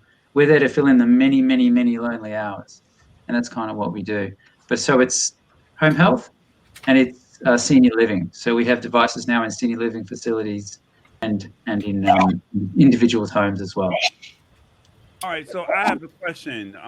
So with this device, can it quite naturally? It can't go up the stairs. No. But say someone's in the kitchen cooking, how would that Cutii be a great use case for somebody cooking, or if somebody wants to exercise? How would that Cutii be a great use case? Yeah. So in general, the seniors, the people who are going to be using Cutii, they live most of their day within a certain footprint of their house, right? It's usually a specific living area. Maybe the kitchen's connected to it. And so Cutie's designed to know that sort of area. Again, I mean, I hate to use the Roomba analogy, but I have to. Similar to the Roomba, it knows a certain floor area of the house, and it's kind of analogous to that. And listen, what I will say is that there's personal emergency response as well. So if, for example, my mum is in the kitchen and she falls over, she says, "Cutii, I need help," and Cutii responds and kicks off an emergency workflow. And that could be to the health system, so the care group, or to an individual, to a family, or both, whatever's required, So again, there's the ability of mobility such that if she calls for help and my computer rings, I can dial into Cutii. I can drive Cutii using my keyboard. So this is all functional today. And I can check it out and do a wellness check. Second question I have, say, I saw this presentation earlier this week. Someone's cooking. They can actually do live cooking classes or with an actual person. Is that somebody that you program into the Cutii, and say a professional chef, they actually log on? How does that work? Yeah, exactly. So, part of what we do, it's kind of like a two-sided market. So we've got the Cutii robot on one side. We also curate, I guess, a stable of live human beings who offer content that's of huge value for our elders in our society. So we have, for example, we've got a Tai Chi practitioner here in Massachusetts who's going to offer a class, I think, tomorrow. And she's been doing it for 20 years for seniors, bringing wellness to seniors all over Massachusetts. But now she can do it for people in Pennsylvania and people in Connecticut as well. And it's live. It's one-on-one. It's like we're doing right now. Mm-hmm. So quite naturally, we got to ask, how much does this retail for? Yes. So first thing I'll say is it's not going to be retailed to the consumer. So this is not intended to be a consumer device. Broadly, it's around $6,000 per device. And when it's in the in-home application, we'd be looking at a cost sharing model with the home health agencies themselves, where it might be, say, $50 to $75 a week, and it's full-time, all services wrapped in. And so who is your target audience, or who is it that you're looking for to purchase this? We'd love to connect with home health agencies, and there are some big names all around the States, and senior living facilities, senior living operators in the US. Yeah, I can see that. That's exactly, Eric. I was pointing towards you, actually thinking about that, right? So from an insurance perspective, right? Are there maybe, so Richard, would there be subsidies and things of that nature for folks? That's. I mean, you don't have to travel far in the US health system before someone asks the dreaded insurance word, and that's one of the cultural differences between here and Europe, as you know. So yeah, obviously we want to be reimbursed, but frankly, the road to reimbursement is a long and winding road, and so our initial go-to-market in the States will not be relying on reimbursement necessarily. Real quickly, before we let you go, say someone is a chef, or say someone is an instructor, how would they be able to offer their services to the Cutii for the people that are in? How would that work? Yeah, Torboy, great question. So that's all the time we're after the people to provide the rich content, the rich live activities, and they can go to cutii.io/en and they can get in touch with us, because that's the sort of thing we're looking for. Okay. So if you know anyone who can talk out there. What's your email address? Because people may be watching the replay. People may know somebody that's affiliated with the home health care facility or company. How can they reach you directly? Yeah, indeed. So it's rmarshall, RMARSHALL @cutii.io. So it's the same end of the email as the website there. All right, James is cheating. He or he's gotten lazy on me as we've gotten into this. He didn't type in all your. I am definitely multitasking, right? Yeah, So, yeah. I can tell. It's a lab, baby. This is what we do. So, but thank you, Mr. Marshall. I enjoyed your presentation earlier this week, and I'm glad we were able to get you in to, man, I'm getting tongue tied. I'm glad you were able to come in and showcase your product. And it says, what type of software does it operate on? Oh, we built it. It's on a proprietary stack, so for reasons of privacy, we're never going to sell our data to those big companies who shall not be named.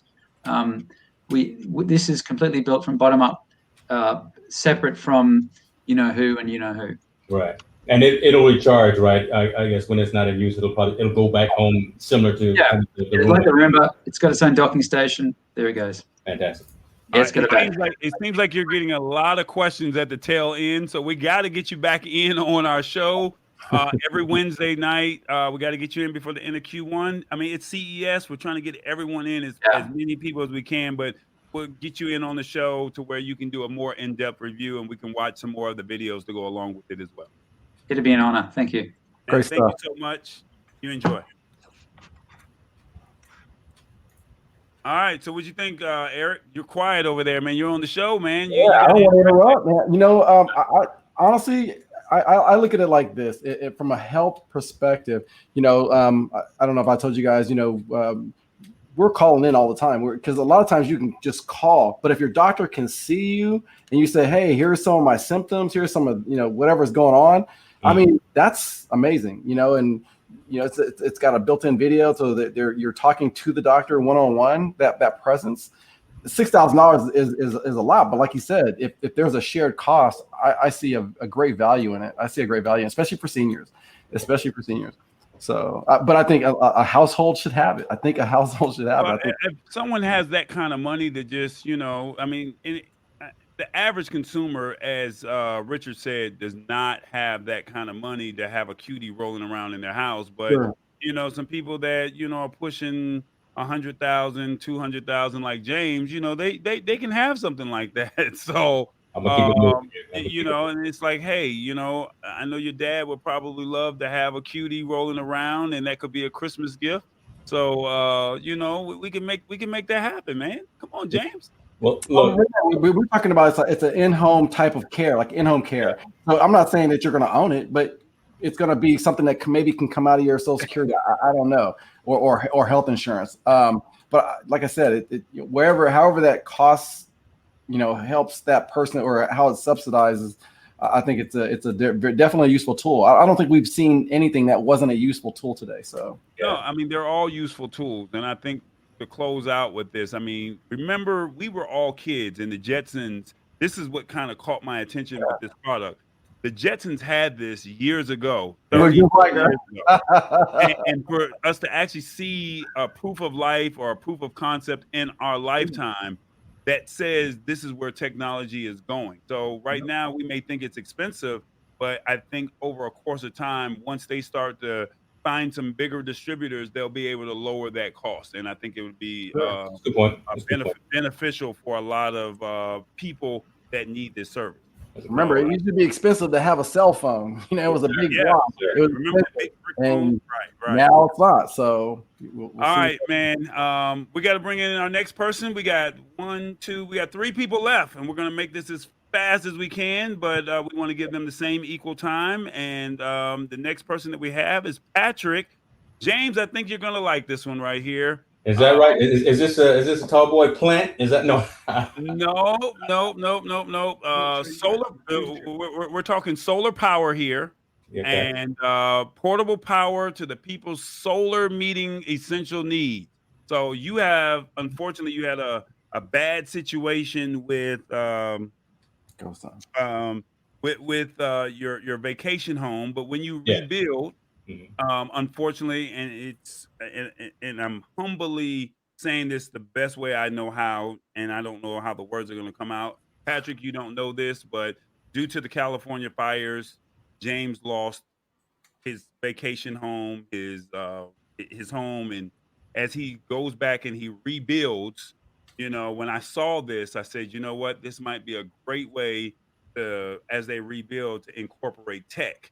And with you having solar power and some of the things that it does, I felt like personally, I wanted to extend this invite out to you where you can actually, have somebody that could possibly use this as they do be a part of their rebuild. So when I saw it, I thought of you, James. I thought of your don't make me cry, right? I mean, because but now we're hitting home, right? So yeah, No, not home, vacation home. Yeah, well, kind of home, but I appreciate that. I'm looking forward to the conversation. So, Patrick, you have 10 minutes. Tell us all about your product. Tell us what you know. Yeah, we've come up with a bunch of portable power solutions that run on solar, so we're stopping the burn. And what I have behind me is an entire solar kitchen. I can cook, cool, clean, charge, purify, light, and brew coffee. We did all of these things so that people can break from the cycle of burning and gathering ice and resupplying, refueling. Everything is very affordable, durable, runs on sunshine, 12 volt and AC, so you can use them indoors, outdoors, day or night, rain or shine. And I can show you a little bit more detail about any of them. But basically, you can cook a meal in 20 minutes without a single charcoal nugget. We can wash up here. This is we built the flow here during the COVID pandemic for sanitation purposes. Wow. So you've got a liter of water. Now your campsite or your backyard has everything and a kitchen sink. All of it's running on solar, and then the power is out. Whatever, we've got a nice cooler. You can control the temperature. You can store ice cream, and then a coffee brewing system all in one. Sold. Go for it, James. Sold. That's it right there. Sold. Yeah. That's the one I'm buying right there. Sold. Do you have one to recharge a Tesla? Little big on that. We have some pretty cool, like similar to Tesla. The battery tech is very dense and thousands of cycles. And of course, on every car, truck, boat, or RV, we're doing a lot with that cigarette port. So we can cook with that port. We run the cooler. We brew coffee, pump water, you name it. We're bringing back the old 12 volt a little bit. Nice. Who's going to use that? You know who's going to use that? I am literally going to share this segment of the video with my son's scout troop. Yeah, camping. That's it right there, right? Because we're always at these remote locations, scouting and camping, and that is exactly what we need to sustain when we're out there on those longer expeditions. This is going to be incredibly useful, incredibly valuable. I see this a lot. This is good. This is really useful. Yeah. You can stay out. We charge your whole off-grid life, so you can stay out longer. And off-grid starts in the backyard, but it extends to the campsite and the boat and the beach. It sounds like you're in Southern Cal, so you got plenty of sunshine. You can rely on this technology, and I've been relying on it here in Ohio. I haven't bought a bag of ice in years. Haven't bought a propane canister. I like cooking on a fire sometimes at night, so I'll still do that directly on fire. But other than that, I'll go all solar, and then our technology also integrates electricity where needed. But since you're consuming so much less power when you're in these high efficiency appliances, the amount of energy that it takes to run them is not. This is like a 20-pound bag of ice. It's a little 3-pound lithium-ion power bank. Yeah. It's also as good for like a 20-pound bag of charcoal. Wow. So I can cook for 20 people, or I can keep drinks cold for days. And then you can recharge everything. You see the table is made out of a solar panel. So basically, GoSun is all about fueling people's independence and resilience through appropriate solar technology. Hold on. So let's not skip over that, right? Because you said that, and that's so the table has got. So now I'm noticing the table has solar panels itself. Right. All of those devices, do they plug into the table as well to? Yeah. Charged, or the table ultimately will charge the power bank, which sort of becomes the hub, and then everything plugs into this. And of course, all your other appliances can plug into it. Wow. This has we have a series of different power banks. This one has a cool DC voltage that you can adjust, so you can shoot it just to the right. Every appliance that we have, generally with a battery built in, will have DC, run on DC. So you can change the voltage from down to 5 volts up to like 25 volts, and fuel any appliance that you brought. That's I like that a lot. Right. Again, that's incredibly good functionality. And again, I see use case, right, from campers, scouters, just folks that are caught in kind of situation that I've been caught in as well, just needing some alternative means of getting power. Thank you. Do you see any use case for this for people that live in the city? Yeah, I mean, we're using them in the backyard or the balcony all the time. It's sort of a different way to barbecue. Of course, in the city, you're just as prone to power outages or evacuation issues. So, our technology is there for you to fuel your fun when you're having a picnic or at the park. It's also going to be there for you when you have to, kind of get bugged out. We definitely build everything to be more outdoor oriented, and outdoor and recreation and being out at the RV campsite, is kind of where our main market is. But we're also doing a lot of work in developing countries where people burn wood, on a daily basis to cook. 3 billion people are still cooking that way. And we're trying to break a cycle of poverty and bring in fuel-free cooking. Wow. As well as some of these other, like water purification. This is a water purification system. This won a CES Innovation Honoree Award.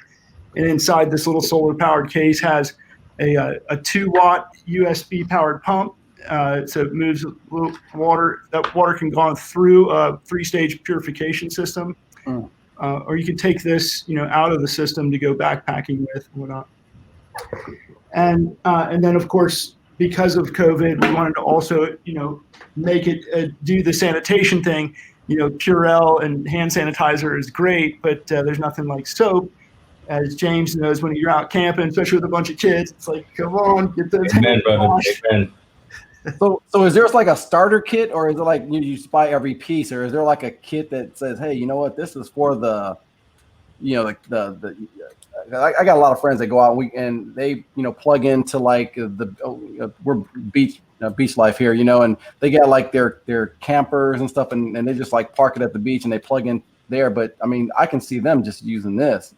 So we try to organize our things based on the need, like you see ovens, coolers, chargers, lighting, water, and depending on what the need is, you pick the solution. If you kind of went for everything that you see here, that's going to run around $2,000 to have the ability to cook, cool, clean, charge, light, purify, sanitize, and then do the coffee brewing. This is the latest product we launched. We launched most of our products on Kickstarter. And this, you plug into 12 volt, you pour about 16 ounces of water in here, wait 20 minutes, put your coffee grounds in. It has an integrated French press. Once the coffee's brewed after 4 minutes or so, press that down and you've got a couple cups of hot Joe. Nice. And James, I think that's another good point. For all that, $2,000, like I said, today's technology is amazing because you can still keep the price down. I feel like that's a good price. Look, you see, I'm still drinking coffee now. At whatever hour it is right now. So you had me bought when you said you have a portable truck coffee maker. And that was actually inspired a little bit by the fires that, we saw fires hit Australia. We had this idea. We actually get a lot of ideas from going to CES and watching the lab and things like this. And, there's nobody that ever put together a way to brew coffee all in one, without burning something or without having to run a generator. It's hard to heat water. And so we just kind of shrunk the size. We had this ultra efficient little cup, and it takes a little bit more time than a Keurig, but it uses 1/10 of the electricity, and that way you can do it. And there's a fire ban at the campground, what have you, you're still enjoying a hot cup. Nice. Well, I mean, James, I called myself thinking about you. I know you're in the process of the rebuild, so I know that this is something that you will probably want to look into, and clearly you're sold, so that's all that matters. And hopefully somebody who's watching, they'll be interested as well. I live in the city, so like I said, I'm trying to find great use cases for it. But when you said going to the park and barbecuing, I think that would be awesome. So unfortunately, my girlfriend called herself barbecuing in our apartment complex, and she got a fine. So maybe she should. Maybe she should have just went to the park, and she could have just used one of these solar panel grills. So she could probably do one of these in the complex because it doesn't throw off all that smoke. Right. So where can people find you? GoSun.co, and we're on Amazon and Home Depot and all the like, so you can see the reviews. And we're all about just fueling your off-grid life, and we're just getting to the tip of the iceberg for all the innovations bringing renewable energy into your life. Most solar companies are focused on your rooftop. We're focused on your backpack and garage, and trying to get you set up so that you can really have these things to rely on. Okay, and lastly, if anyone wanted to reach out to you personally, what's your email? Patrick at GoSun.co. There it is. All right. Thank you so much for your time. Likewise. I'm pretty sure you'll be hearing from James real soon. This is he's got to get the summer ready. I might be taking, if COVID kind of calms down, because right now California's on lockdown, but I need to see some of that GoSun product over there when I take that trip out to California. That will happen. That's right. And we'll fuel those scouts as well, James. Appreciate it. Thank you, man. That was really good. That was really good stuff. Thanks, Patrick. All right. Thank you, man. Thank you, guys. All right. We've been doing this for about an hour and 45 minutes. This is one of the longest shows that we've ever done. I cannot believe, but this is great tech. I mean, people have been coming in, coming out. I've been receiving text messages on certain products.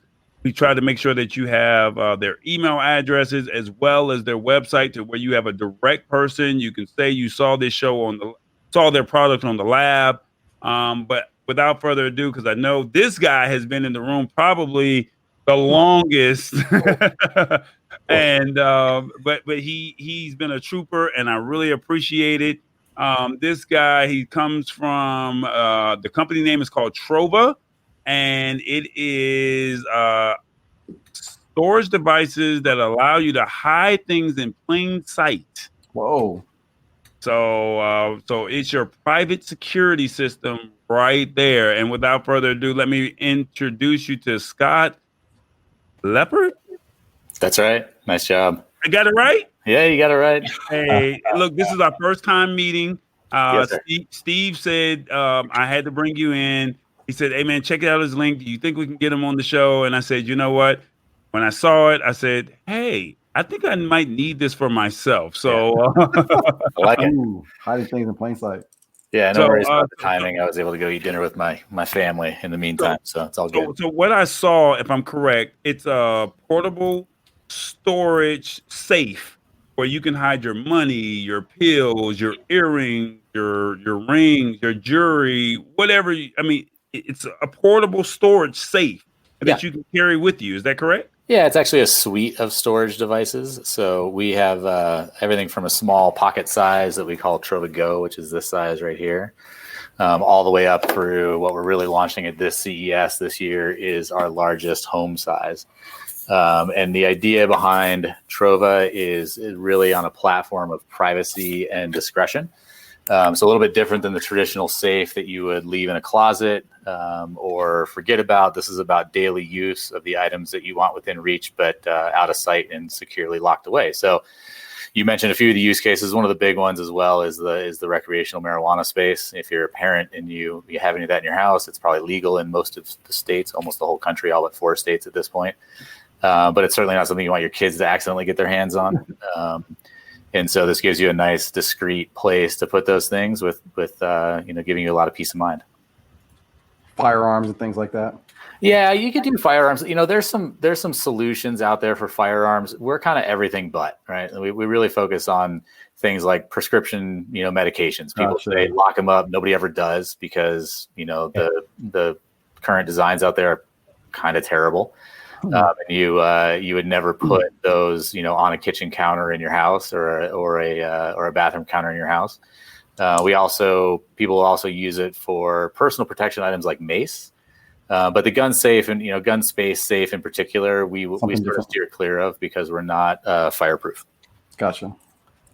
Does this product here, can you show us the case again or the safe again? Does it have like a lock or a pit? Like, is it fingerprint technology? Like, even better actually. So we intentionally, so I'll just show you the smallest one. So we intentionally designed this to not look like anything in particular. It looks like a hard drive or a battery pack, right? And so the idea there, if we put a fingerprint reader on here, you would know that it held something inside of it. So what we did instead is a Bluetooth connection to an app. So it opens through your app. It leverages the biometrics on your phone. And I'll just show you guys real quick. So here's what our app looks like. A little bit of glare there. Sorry, from my studio light. Yeah, we can see it. So anyways, you'll just hit the lock, verifies my face, and it opens up there. So wow, pretty slick and quick. The Trova Home has 2 cam locks actually, so it's quite a bit more secure. The locks sort of tighten things up and make it a little bit closer to airtight. So unique concept, unique use case, and innovative in the sense that typically when you look at storage safes, they're utilitarian. They're kind of dumb. I don't mean that in a mean way, but they're not smart and enabled. They're meant to be stuffed in your closet and accessed like once a month. Interesting. Now, where can they find this product? Clearly, we have your website right now on the screen, but where can we find this? Is it in retail stores, or is it also, or just only on your website? So we've got a couple of retail partners. We are on Amazon with our Trova Go product. We have all 3 of our form factors that we've developed so far for sale on our website, which is trovaofficial.com. And we've got a few retail partners. I don't know if you guys are familiar with Bespoke Post. That's a website and a membership service. So we've got some products there. Done a couple of events with Touch of Modern. Wow. As well. Okay. And, slowly establishing a retail brick and mortar presence. Long term, we'd like to be in retailers like Restoration Hardware and things like that. But that's down the road. We're a very new startup. It's still my wife and I, working this from home. We ship our orders from our house, and we've been in business just over a year. Is your safe waterproof? No, it's not waterproof. It's close. It's highly water resistant. If you drop the Trova Go in a puddle, you're going to be fine. If it's submerged and sinks, it's questionable if the PCBA, the chip that's on the inside, is still going to work. Mostly because the charging port is not waterproof. The contents on the inside, because of how tightly sealed it is, are probably going to be okay. But you'd probably have to break it open if the battery goes bad after it's been submerged in water.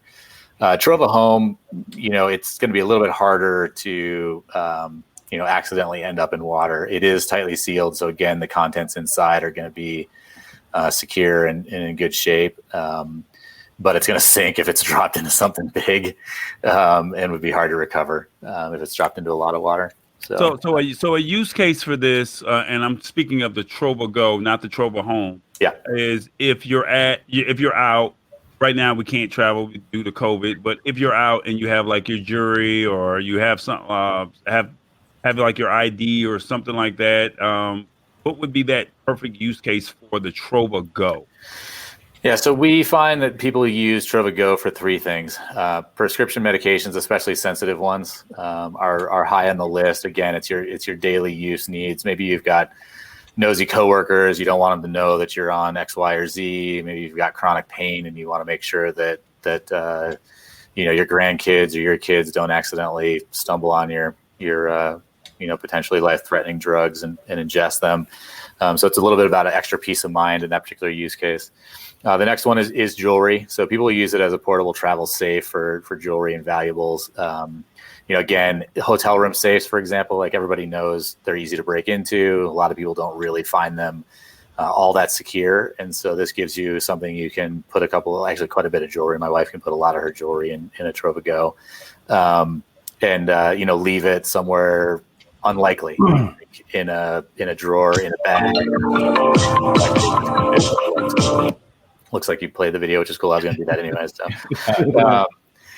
And then also at the gym, for example, my wife goes to a lot of, she used to pre-COVID go to gyms that are all social in nature, and typically don't have locker rooms anymore. They just have cubbies. So she'd go into dance class or whatever. She'd take her rings off and just put them in her bag. And that always, kind of stressed me out. But now she puts them in her Trova. She puts the Trova in her bag. It's at the bottom of her bag. Nobody would think twice to swipe it. And the last one is, again, around the recreational marijuana space. It's a perfect size for vapes and edibles and things like that. And again, on your daily use, maybe you're going out with the boys or whatever, and you want to bring some toys with you. You want to make sure the wrong people don't get their hands on it.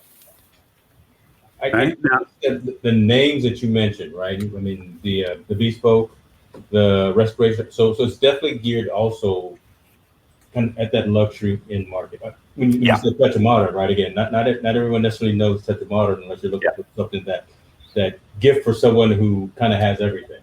Right? Yeah. I go to touch of modern to find that unique type of thing. So yeah, exactly. Specifically focus again towards that market as opposed to maybe.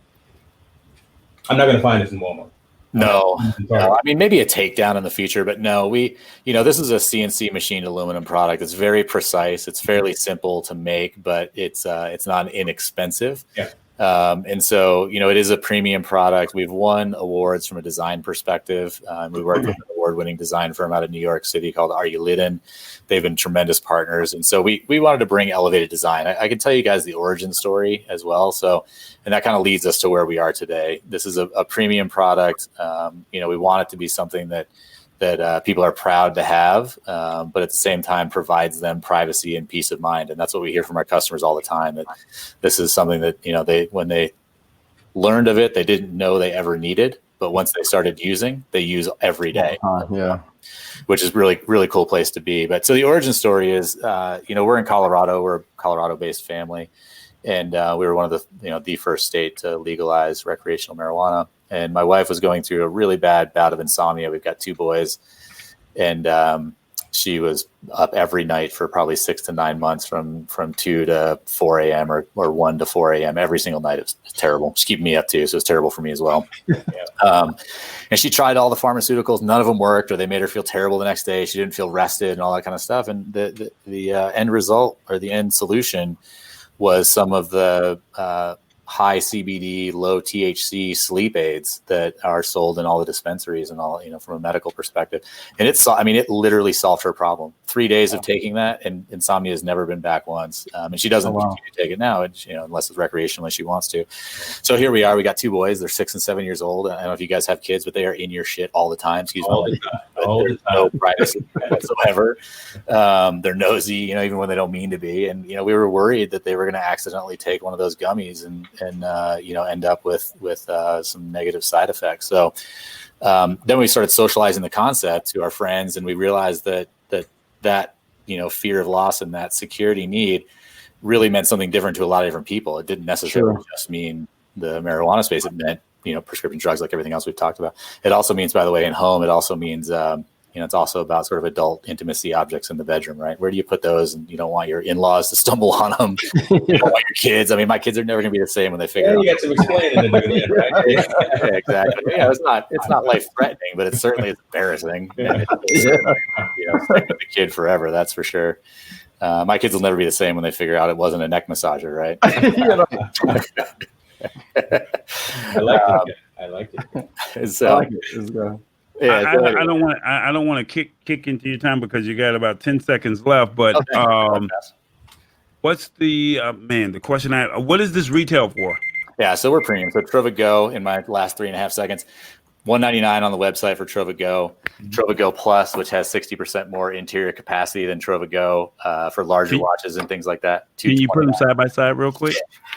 So they've got really similar form factor. They just have a difference in overall depth. So Trova Go Plus is, again, 60% bigger, but still meant to be in your hand and easily in a bag and a pocket. And then Trova Home is $549. So that's our premium flagship product, and that will start shipping in Q2 of this year. And actually, we brought that down. Originally, it was going to be price targeted at $699. So a lot of CNC machine work, and aluminum is not cheap.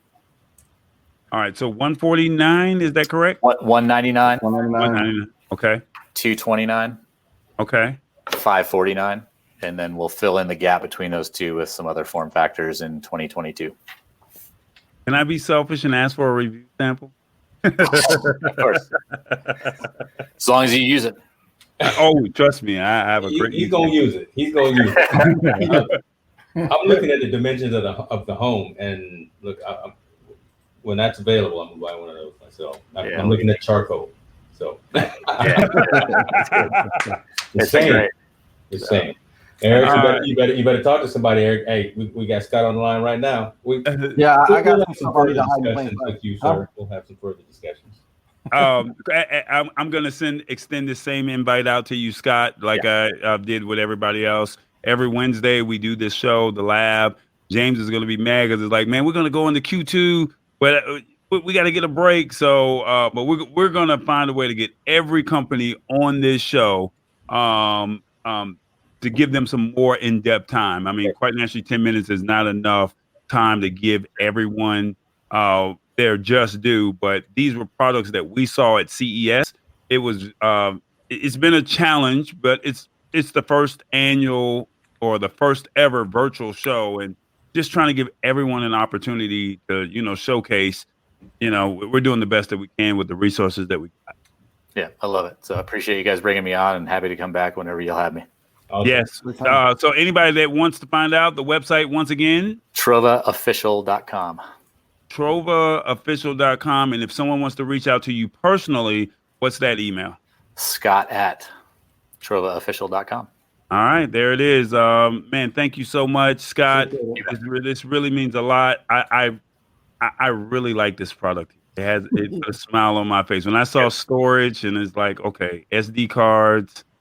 Yeah, it's modern day. That's what I was thinking of. Yeah, like my camera gear, some SD cards and things like that. Yeah, I definitely can use it. Yeah, a little more peace of mind, right? So I know I've taken too much time, so I'll let you guys go. But thank you very much. Appreciate again. it. Enjoy the dinner with the family, and make sure the kids do not get to the gummies tonight. This house is secure. All right, thanks, man. See ya. All right, we got one last one of the night, and we saved the best for last. Why?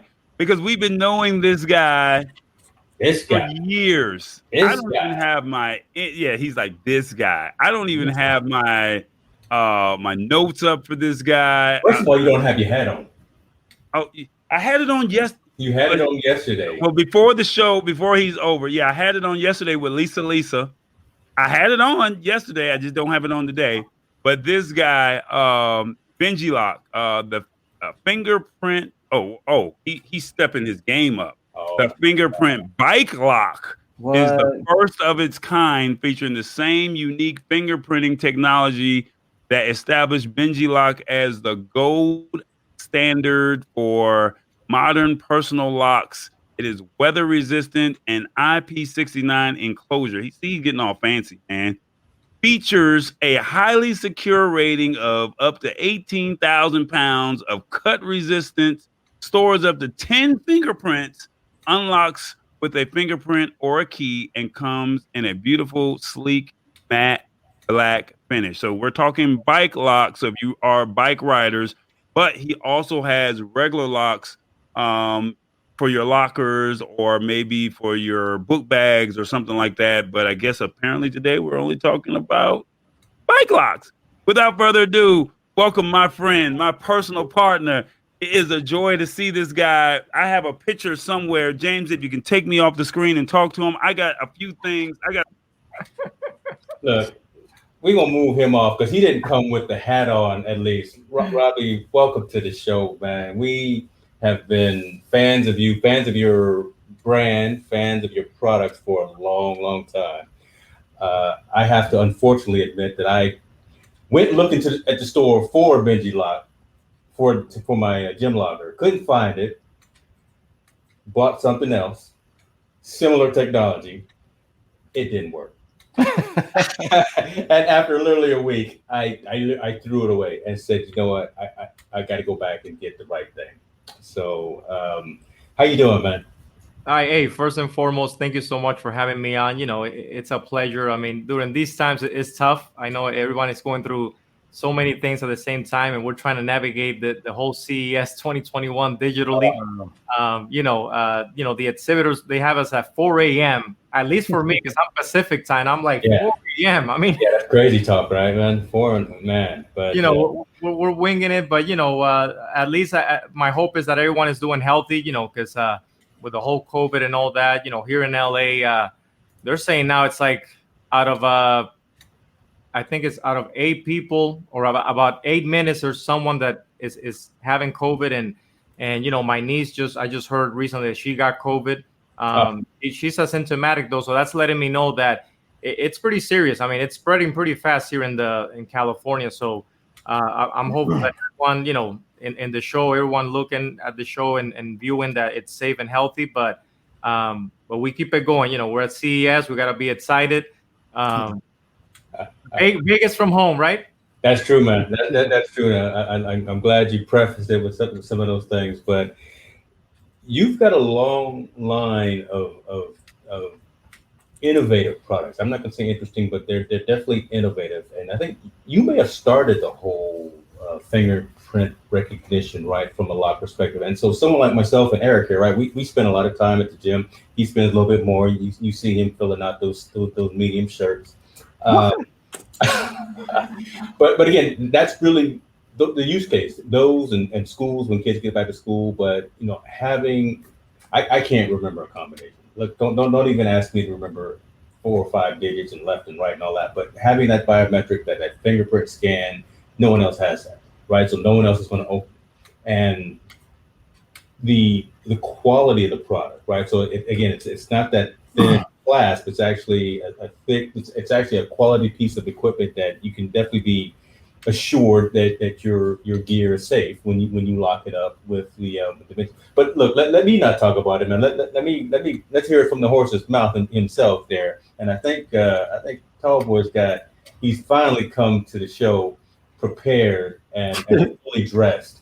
There he is with that. Yeah, look, I'm the unofficial brand ambassador of Benji Lock. There's a couple pictures on my Instagram where I'm out here interviewing and doing work, and you're just randomly just picking up hats, and you just don't even think, and then it's like, oh man, Robbie he gave me this hat, and I was nice. Benji Lock, so for the ones that are not familiar, he was on Shark Tank. And he actually won, and he partnered with Mr. Wonderful, Mr. Kevin O'Leary, and he came to CES on a dream. And the funny thing about it was, I met him. I told him I was going to come back to his booth that day. I was when I say like I was sick, and I gave my word because it was the last day. We showed up, and he did not know that I was sick, and we built that relationship for the last 4 years of just coming to CES. And it's always a pleasure to see this man. It's always a pleasure to see his new innovations. He even partnered with Hampton Products, who also does home security. I'm not going to do any more, but all I am going to ask, because someone asked, is this a car lock?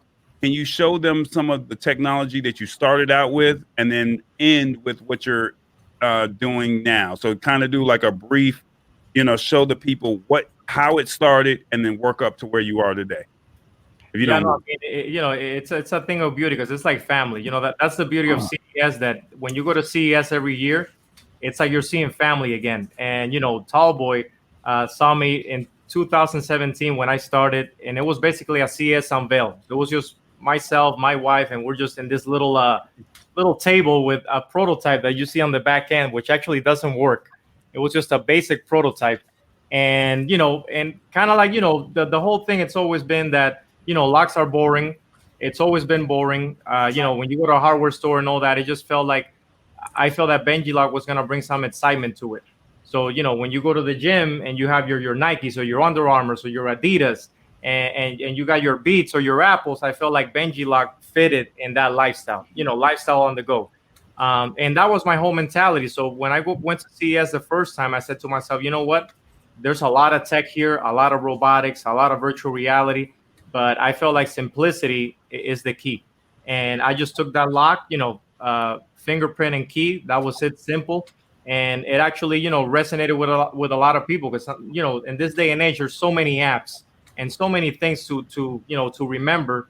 And at the end of the day, the idea started at the gym because someone left their locker, their key inside the locker, and they had to bolt cut it and drill it. I'm looking at all this, and I'm like, wow. At the time, I think I had an iPhone 5 or 5, and I think they started with the whole fingerprint. I'm like, wow, how come there's just not a lock that you can open with your fingerprint, but also with a key? Because I felt that you still had a key in case things fail. So long story short, to try to make it fast-paced, at that CES, actually, that Tallboy and I met, and I'll send you some pictures. I still have them here. A lot of people came walking at the show, and they were like, hey, is this product on Shark Tank? Or have you seen this product on Shark Tank? And I'm like, tell you the truth, I've never heard of the show, because I was born and raised in Dominican Republic my whole life. And I actually came here to LA to try to do music.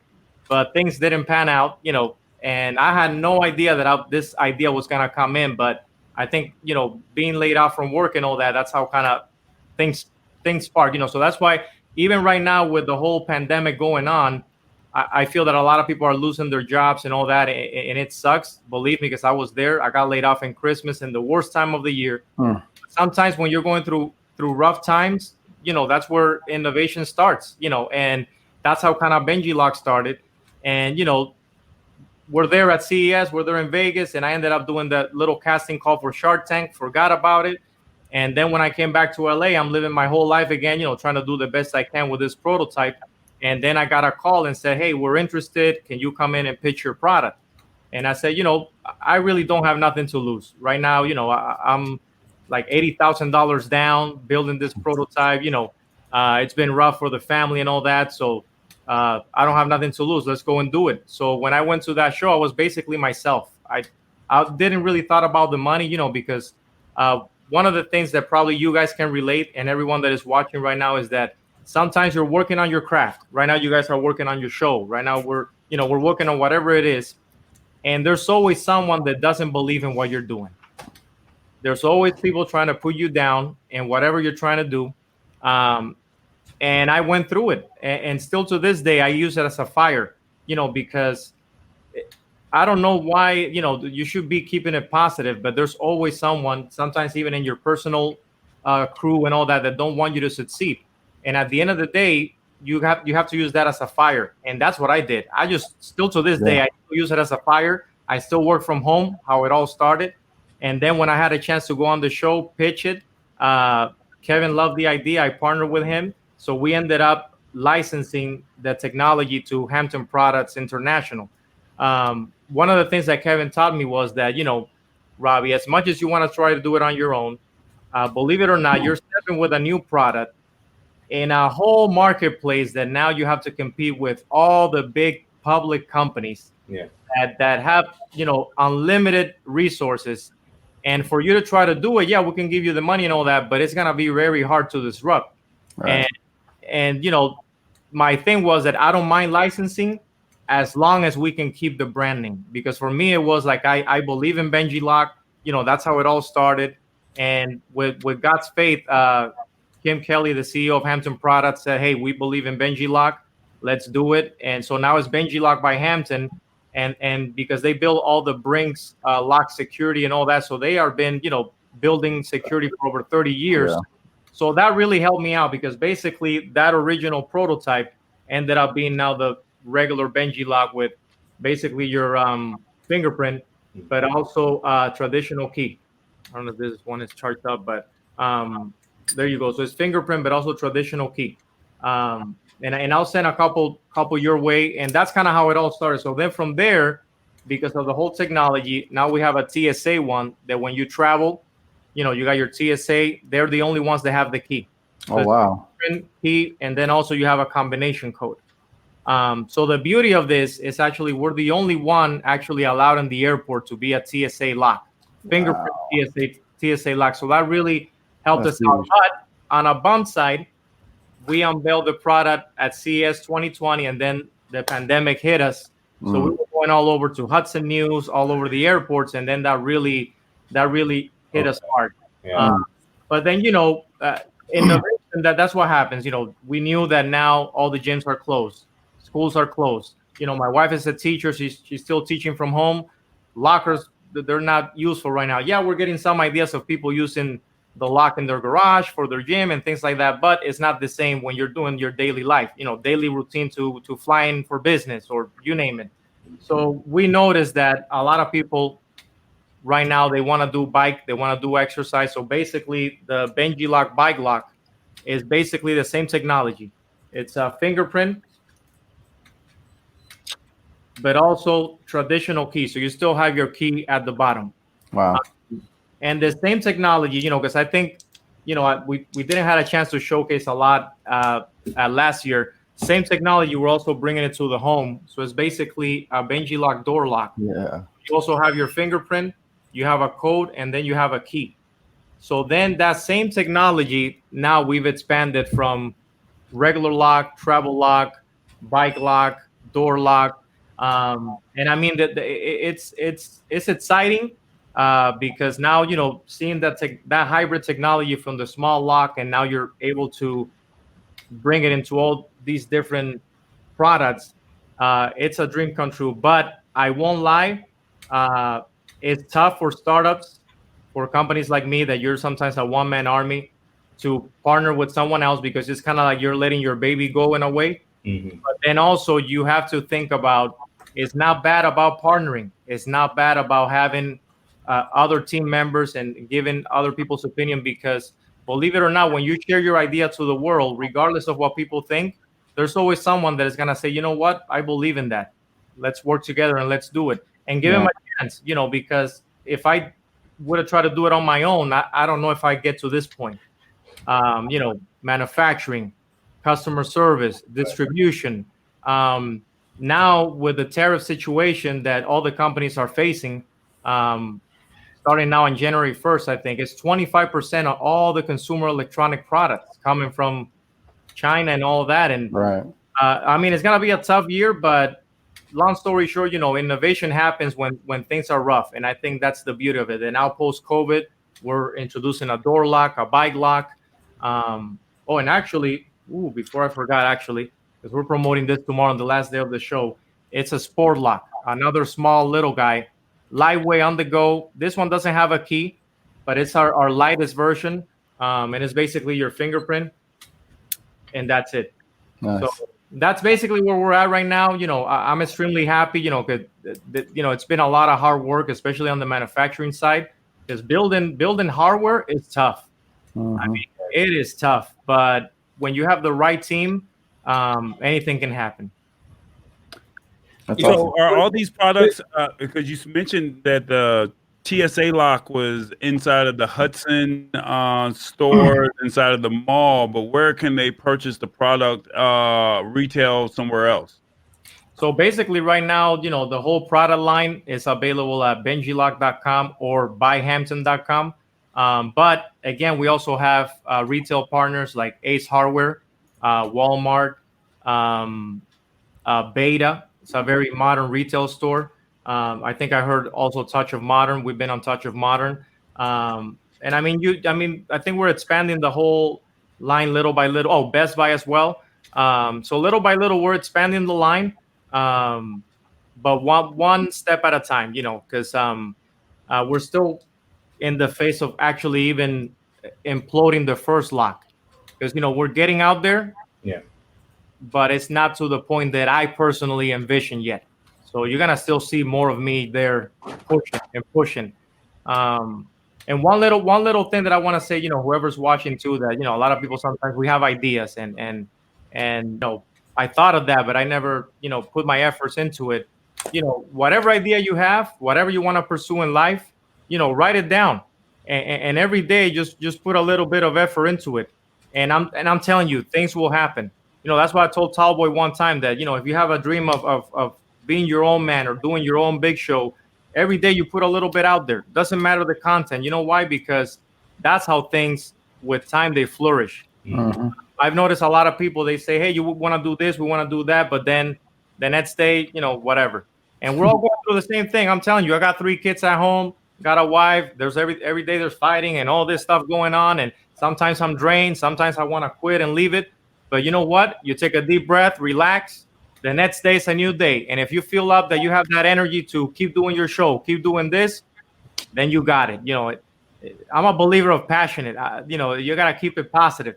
Yeah. The one thing I appreciate you, Robbie, is, and this is no knock against any of the other companies that was here, you told your personal story and incorporated it into the product. So it wasn't like, hey, this is my sale, this is my pitch, this is my story. And the one thing about you and I, I've always been about, hey, I'm my own brand. I create the content. Even when I'm discouraged at times, we don't talk often, but when you'll shoot me a DM and you're like, hey man, I see your thing going, keep it going. And the way you just described in your 10 minutes, literally just told your personal story, and you were able to incorporate from my prototype to sitting at a booth at Unveiled to where now COVID is now hit and we're now thinking about bikes because people want to get out there and travel. So you showed your progression from when it was just a thought and just said, I'm just going to go to this conference, which was like the largest conference in the world, but you just threw yourself out there, and then look at where you are today, 4 years later, and 5 years later, and how you've partnered. And just even in your words that you've said tonight, partnering with other people and working with them, because it can't just be all you. And I mean, so that resonates with me personally. And I definitely commend you. And this is no knock to any of the other companies, but I mean, it's just the way you told your story. It just really, resonates with me. No, I was gonna let you guys all know too that the thing is that you have to be authentic. Just be real. You don't have nothing to lose of being real, and especially now with COVID, we're all facing. I mean, even us, like the sales were down because retail stores, everything kind of it's a up and down wave. But at the end of the day, I feel like if you're real and if you're yourself, and you're building your own thing, people are gonna support you. No matter what. And those little things, I'm telling you, it goes a long way. And one little thing, because I know might be someone waiting, is that don't be afraid of networking. Because CES, believe it or not, the amount of exhibitors is not the same as every year. Every year you get 5,000-6,000 exhibitors. This year is probably less than 2,000, and I know why, because it's all digital. But take advantage. All the startups right now that are doing the show, if you guys are listening, take advantage, because you guys have the same platform as the big companies. Yeah. And so you got to take advantage of, we're all in the same route. How can I figure out a way to make a name of myself in this whole bubble? You don't have sometimes to have the best product in the world, but if you have a story and you have a passion of what you believe in, just share it. Don't be afraid of it. How many people told me at the same show that the Tallboy was at, and oh, your product sucks, or who's gonna buy that, or this and that. You know what? I said, hey, that's your opinion. That's great. We keep it going, and believe it or not, someone will. And hey, look at it now. It's actually at the stores. It's in retail, and that's how it is. You just have to keep it positive, keep it going, and things little by little will pan out. So the smallest lock, what is that retail for? So basically, the little guy, brand new one, $29.99. It's the sport lock. Then it basically goes up $39.99 travel. Then the bigger guy, $49.99. Then the travel lock, $79.99. And then the door lock, of course, now you're talking about home and all that. It's $159.99. Now, the beauty of Benji Lock on its own, and again, I'm not saying that we're not going to use Wi-Fi and all that later on, because we're working on stuff like that, is that right now we don't use no app, no phone needed, no Wi-Fi needed, no Bluetooth. Everything is very still traditional. The one you can set up, you're your own user, you're the primary, you set up whoever you want on these products. So you as it's up to 10. It's up to 10 people as well, right? Up to 10 people on every product is kind of the same technology. Because that was my goal. Keep it simple. Because right now, I understand the smart home and all that, which is great. But, you hear the stories all the time of people hacking your house. Stuff. Yeah. stealing, your data. And I'm one of those that I'm very kind of in a personal way that I don't want to feel bad about a customer getting, this lost because they couldn't connect, or if they're at the gym and their phone died out and they couldn't open their lock because the Bluetooth or whatever didn't work. Yeah. That's why I wanted to keep it simple, but you still have your traditional key. Because believe it or not, I get out of my house right now and every house in this block has a keyhole. I know it's 2021, but the key is. You're right. I was going to ask, but I think you may have answered the question. Do you see yourself incorporating Bluetooth technology with some of your future locks?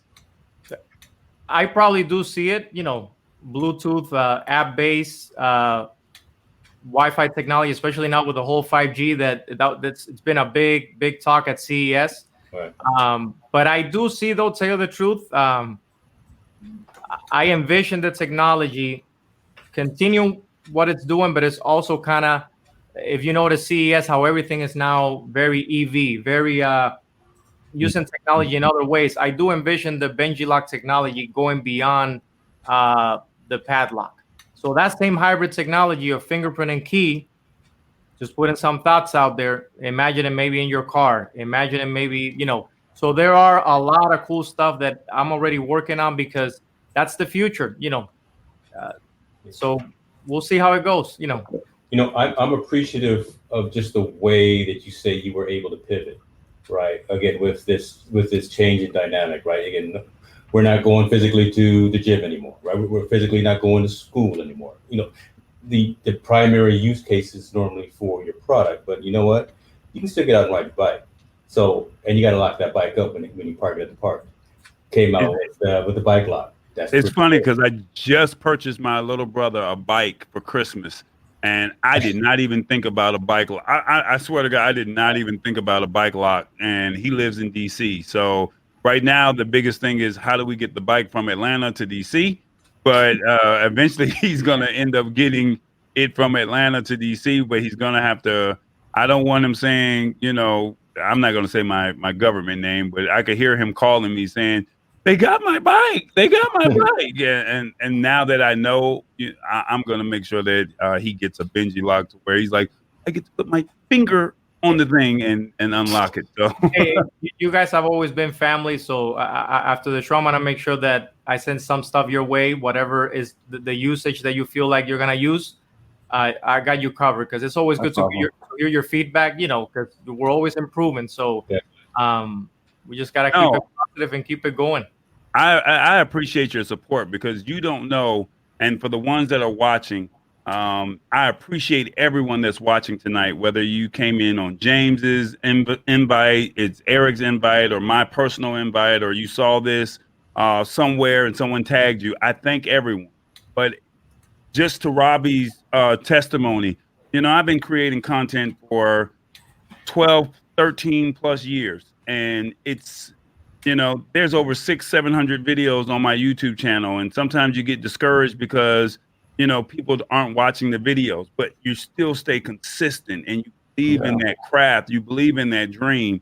And what ends up happening is you keep proving people wrong. And, or not necessarily proving people wrong, you do it for yourself because you believe in yourself. And to see Robbie do what he's done and to hear it come from an entrepreneur like himself, that is motivating for me to keep pushing because there's those times where we all are discouraged and we feel like we can't go anymore. And sometimes that message comes from Robbie and it's like, hey man, I see you doing your thing.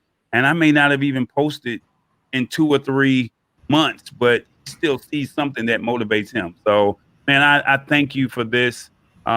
Sometimes you save the best for last. It's not no knock on any of the other companies. But I'm so proud to see the development, to see this growth, to see it when it first started, to see where you are today, and see how you've partnered and how you've grown. Man, it's a true inspiration, man. Yeah, and that's the beauty is that we keep going. I'm still the same person you met. I never change because the thing is that people that change, then they're not real. You just have to be yourself, be authentic, and things will pan out. I'm telling you, this whole journey has just been like this. Ooh. don't get discouraged. A lot of the times you're like, oh, things are not going the way I wanted, or, you know, what am I going to do? But at the end of the day, it's like, you know what? Take a deep breath. It's not your day. Take a couple days off. Disconnect. Sometimes we need to disconnect from your craft or whatever you're envisioning. And then if that passion comes back again, you know what? I like it. Let's keep going. And that's how it is. I tell you right now, and I don't mind, you know, if it gets recorded and all that, the day that I actually feel that I woke up and I say, you know what, I gave it all, but I'm done with Benji Lock, then that's it. Like I'm done. But as long as I'm passionate, you better watch out. Nice. I love it. All right, man. That's Robbie Cabral. Where can they find the product website real quick? Hey, through you guys, you know, and also benjilock.com and byhampton.com. And I'm going to send some cool stuff your way. All right. And then if someone wants to reach out to you personally, what's your email address? My email there, rcabral@benjilock.com. You know, it might take me a couple days sometimes to respond, but man is always on the move. Yeah. Can you spell that for me? Because I definitely want to give a shout out to Mr. Jay Walker. He's been in this room watching, taking notes. We're going to pull some of this audio. We're going to try and do some write-ups. So I just want, you know, I definitely want to thank my man Jay for staying on for this 2.5 hour show and watching and taking notes for every company. So if you don't mind. Oh, yeah. We got to give props to Mr. J then. What's your email address one more time? Oh, it's R as in Robbie, and then OBBIE. No. What's your? Oh, there it is. There it is on the screen. R Cabral. There you go. Yeah, that's the one. There you go. So thank you, Jay. I truly appreciate it. He did not want to come in the room. He said, "I'm just gonna watch." And man, dude, you're the truth. And if I never told you that, his birthday is on the same day as mine, so I can't, you know, talk stuff because he's a true Cancer like me, and he's gonna say something smart back. So I'm just gonna leave it at that. So Robbie, thank you so much, man. Hey, likewise, guys. Robbie touched us more than he may have thought, right? I mean, the story that you gave us, we knew. I knew of the outside of it, right? But again, the struggle. The need to stay within your focus, to stay passionate. Again, that you had one finger pointing out, but three fingers pointing back at us as well. I mean, and so that you really resonated with that, man. So appreciate that. That's going to light the fire to keep us moving as well, because as we do our entrepreneurship types of activities as well. So, hey, I'm glad. Anything I can do, I'll make sure to promote the lab, and you know, we gotta keep it going. It's the only way. So hope you guys have a great CES. I think we have one more day tomorrow, right? So want to see if I can do it 4 a.m. because I'm like, man, I don't know if I can do a 4 a.m. tomorrow from my time, but we keep it going. I'm at the Connection Summit starting at 8, so I get 4 hours extra to sleep, you know, besides that 4 a.m. wake up call. Gotcha. All right, Robbie, thank you so much, man. Have a good night, guys. Take care. Right. Good night. Bye. All right, man. So what'd you think?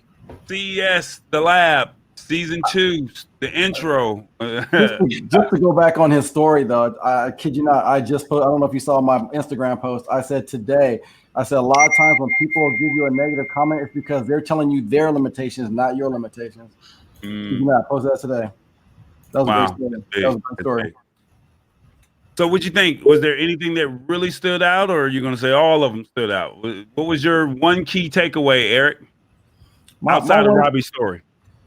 My one key takeaway, I just like how they were, like James said at the beginning, they're focused on relevant situations as today. You know, I think they're looking at health.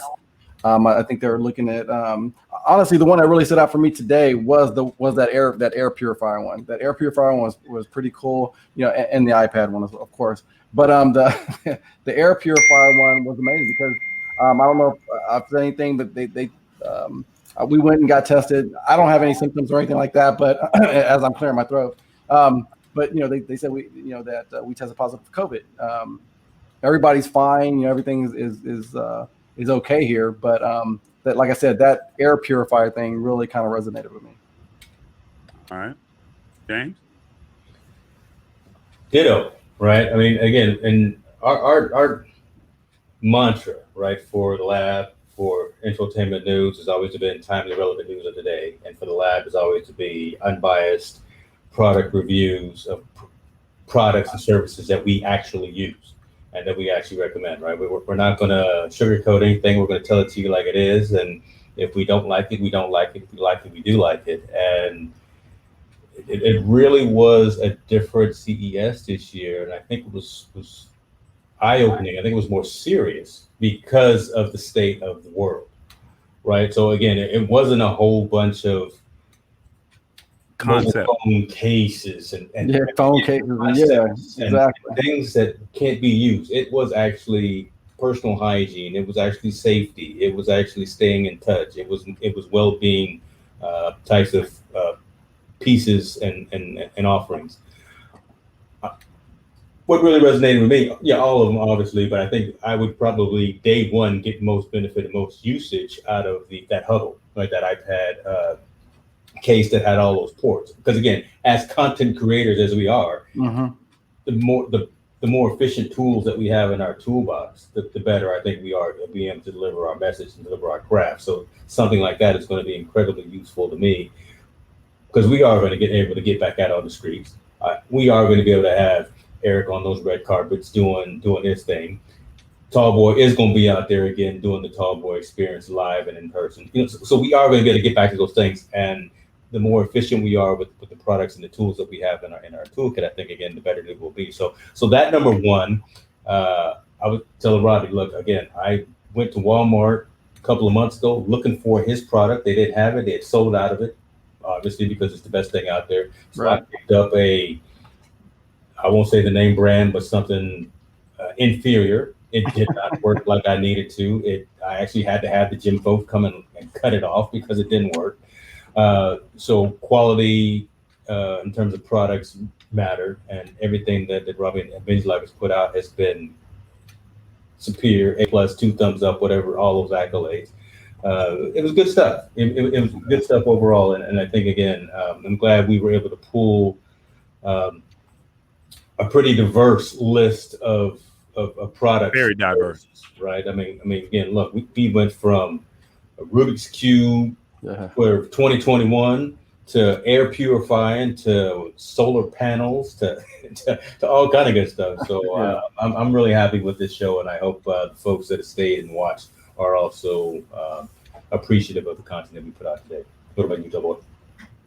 For me, I think the diverse group of people that we had, I think people were expecting TVs and car tech and rollable phones and stuff like that. But to me, as I was looking at each product, I was trying to think of everyone.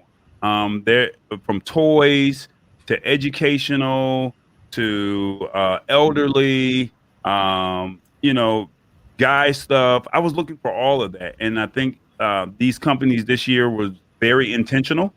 The price points can kind of scare you, but when you made the comment earlier, it made sense. What you said, it's like, what would you pay for it? If you're willing to pay $1,000 for a phone, you should be willing to pay $1,000 for an air purifier. That's clean air. What's more important?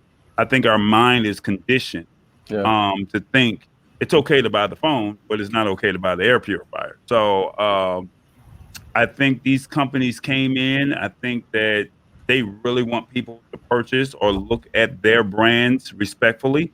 We already know who the major players are, the major companies, but there's some new companies that are startups or that are just not known, and having them come onto the lab, whether you were watching it live or you come back and watch the replay at a later time and date, you'll know that, hey, there's some cool companies out here that actually exist, and it fits my needs, if that makes sense.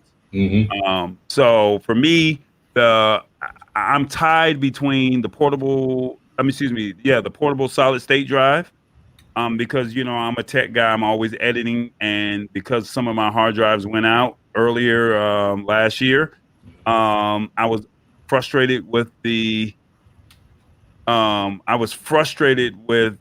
data recovery storage. So you're actually trusting a company's brand to put your sensitive information on their stuff. And if you lose that content, you're screwed. Yeah. And I mean, you're talking about a mortgage payment, $1,000 just to be able to pull that data. Yeah. Who wants to make that call? And I think the portable storage from Trova with Scott at the end, I think that's great because you can use that whether it's home or on the go to where it's inconspicuous. So between those two products, I mean, they're neck and neck with each other. So that's how I would have to leave. So thank you everyone for watching the show. I will continue to keep doing what I'm doing. So you can listen to me now or you can believe me later on. Shout out to Cujo Goody. But this is what we do. It's called tech and it's called the lab. Y'all be good to yourself. Stay healthy. We out.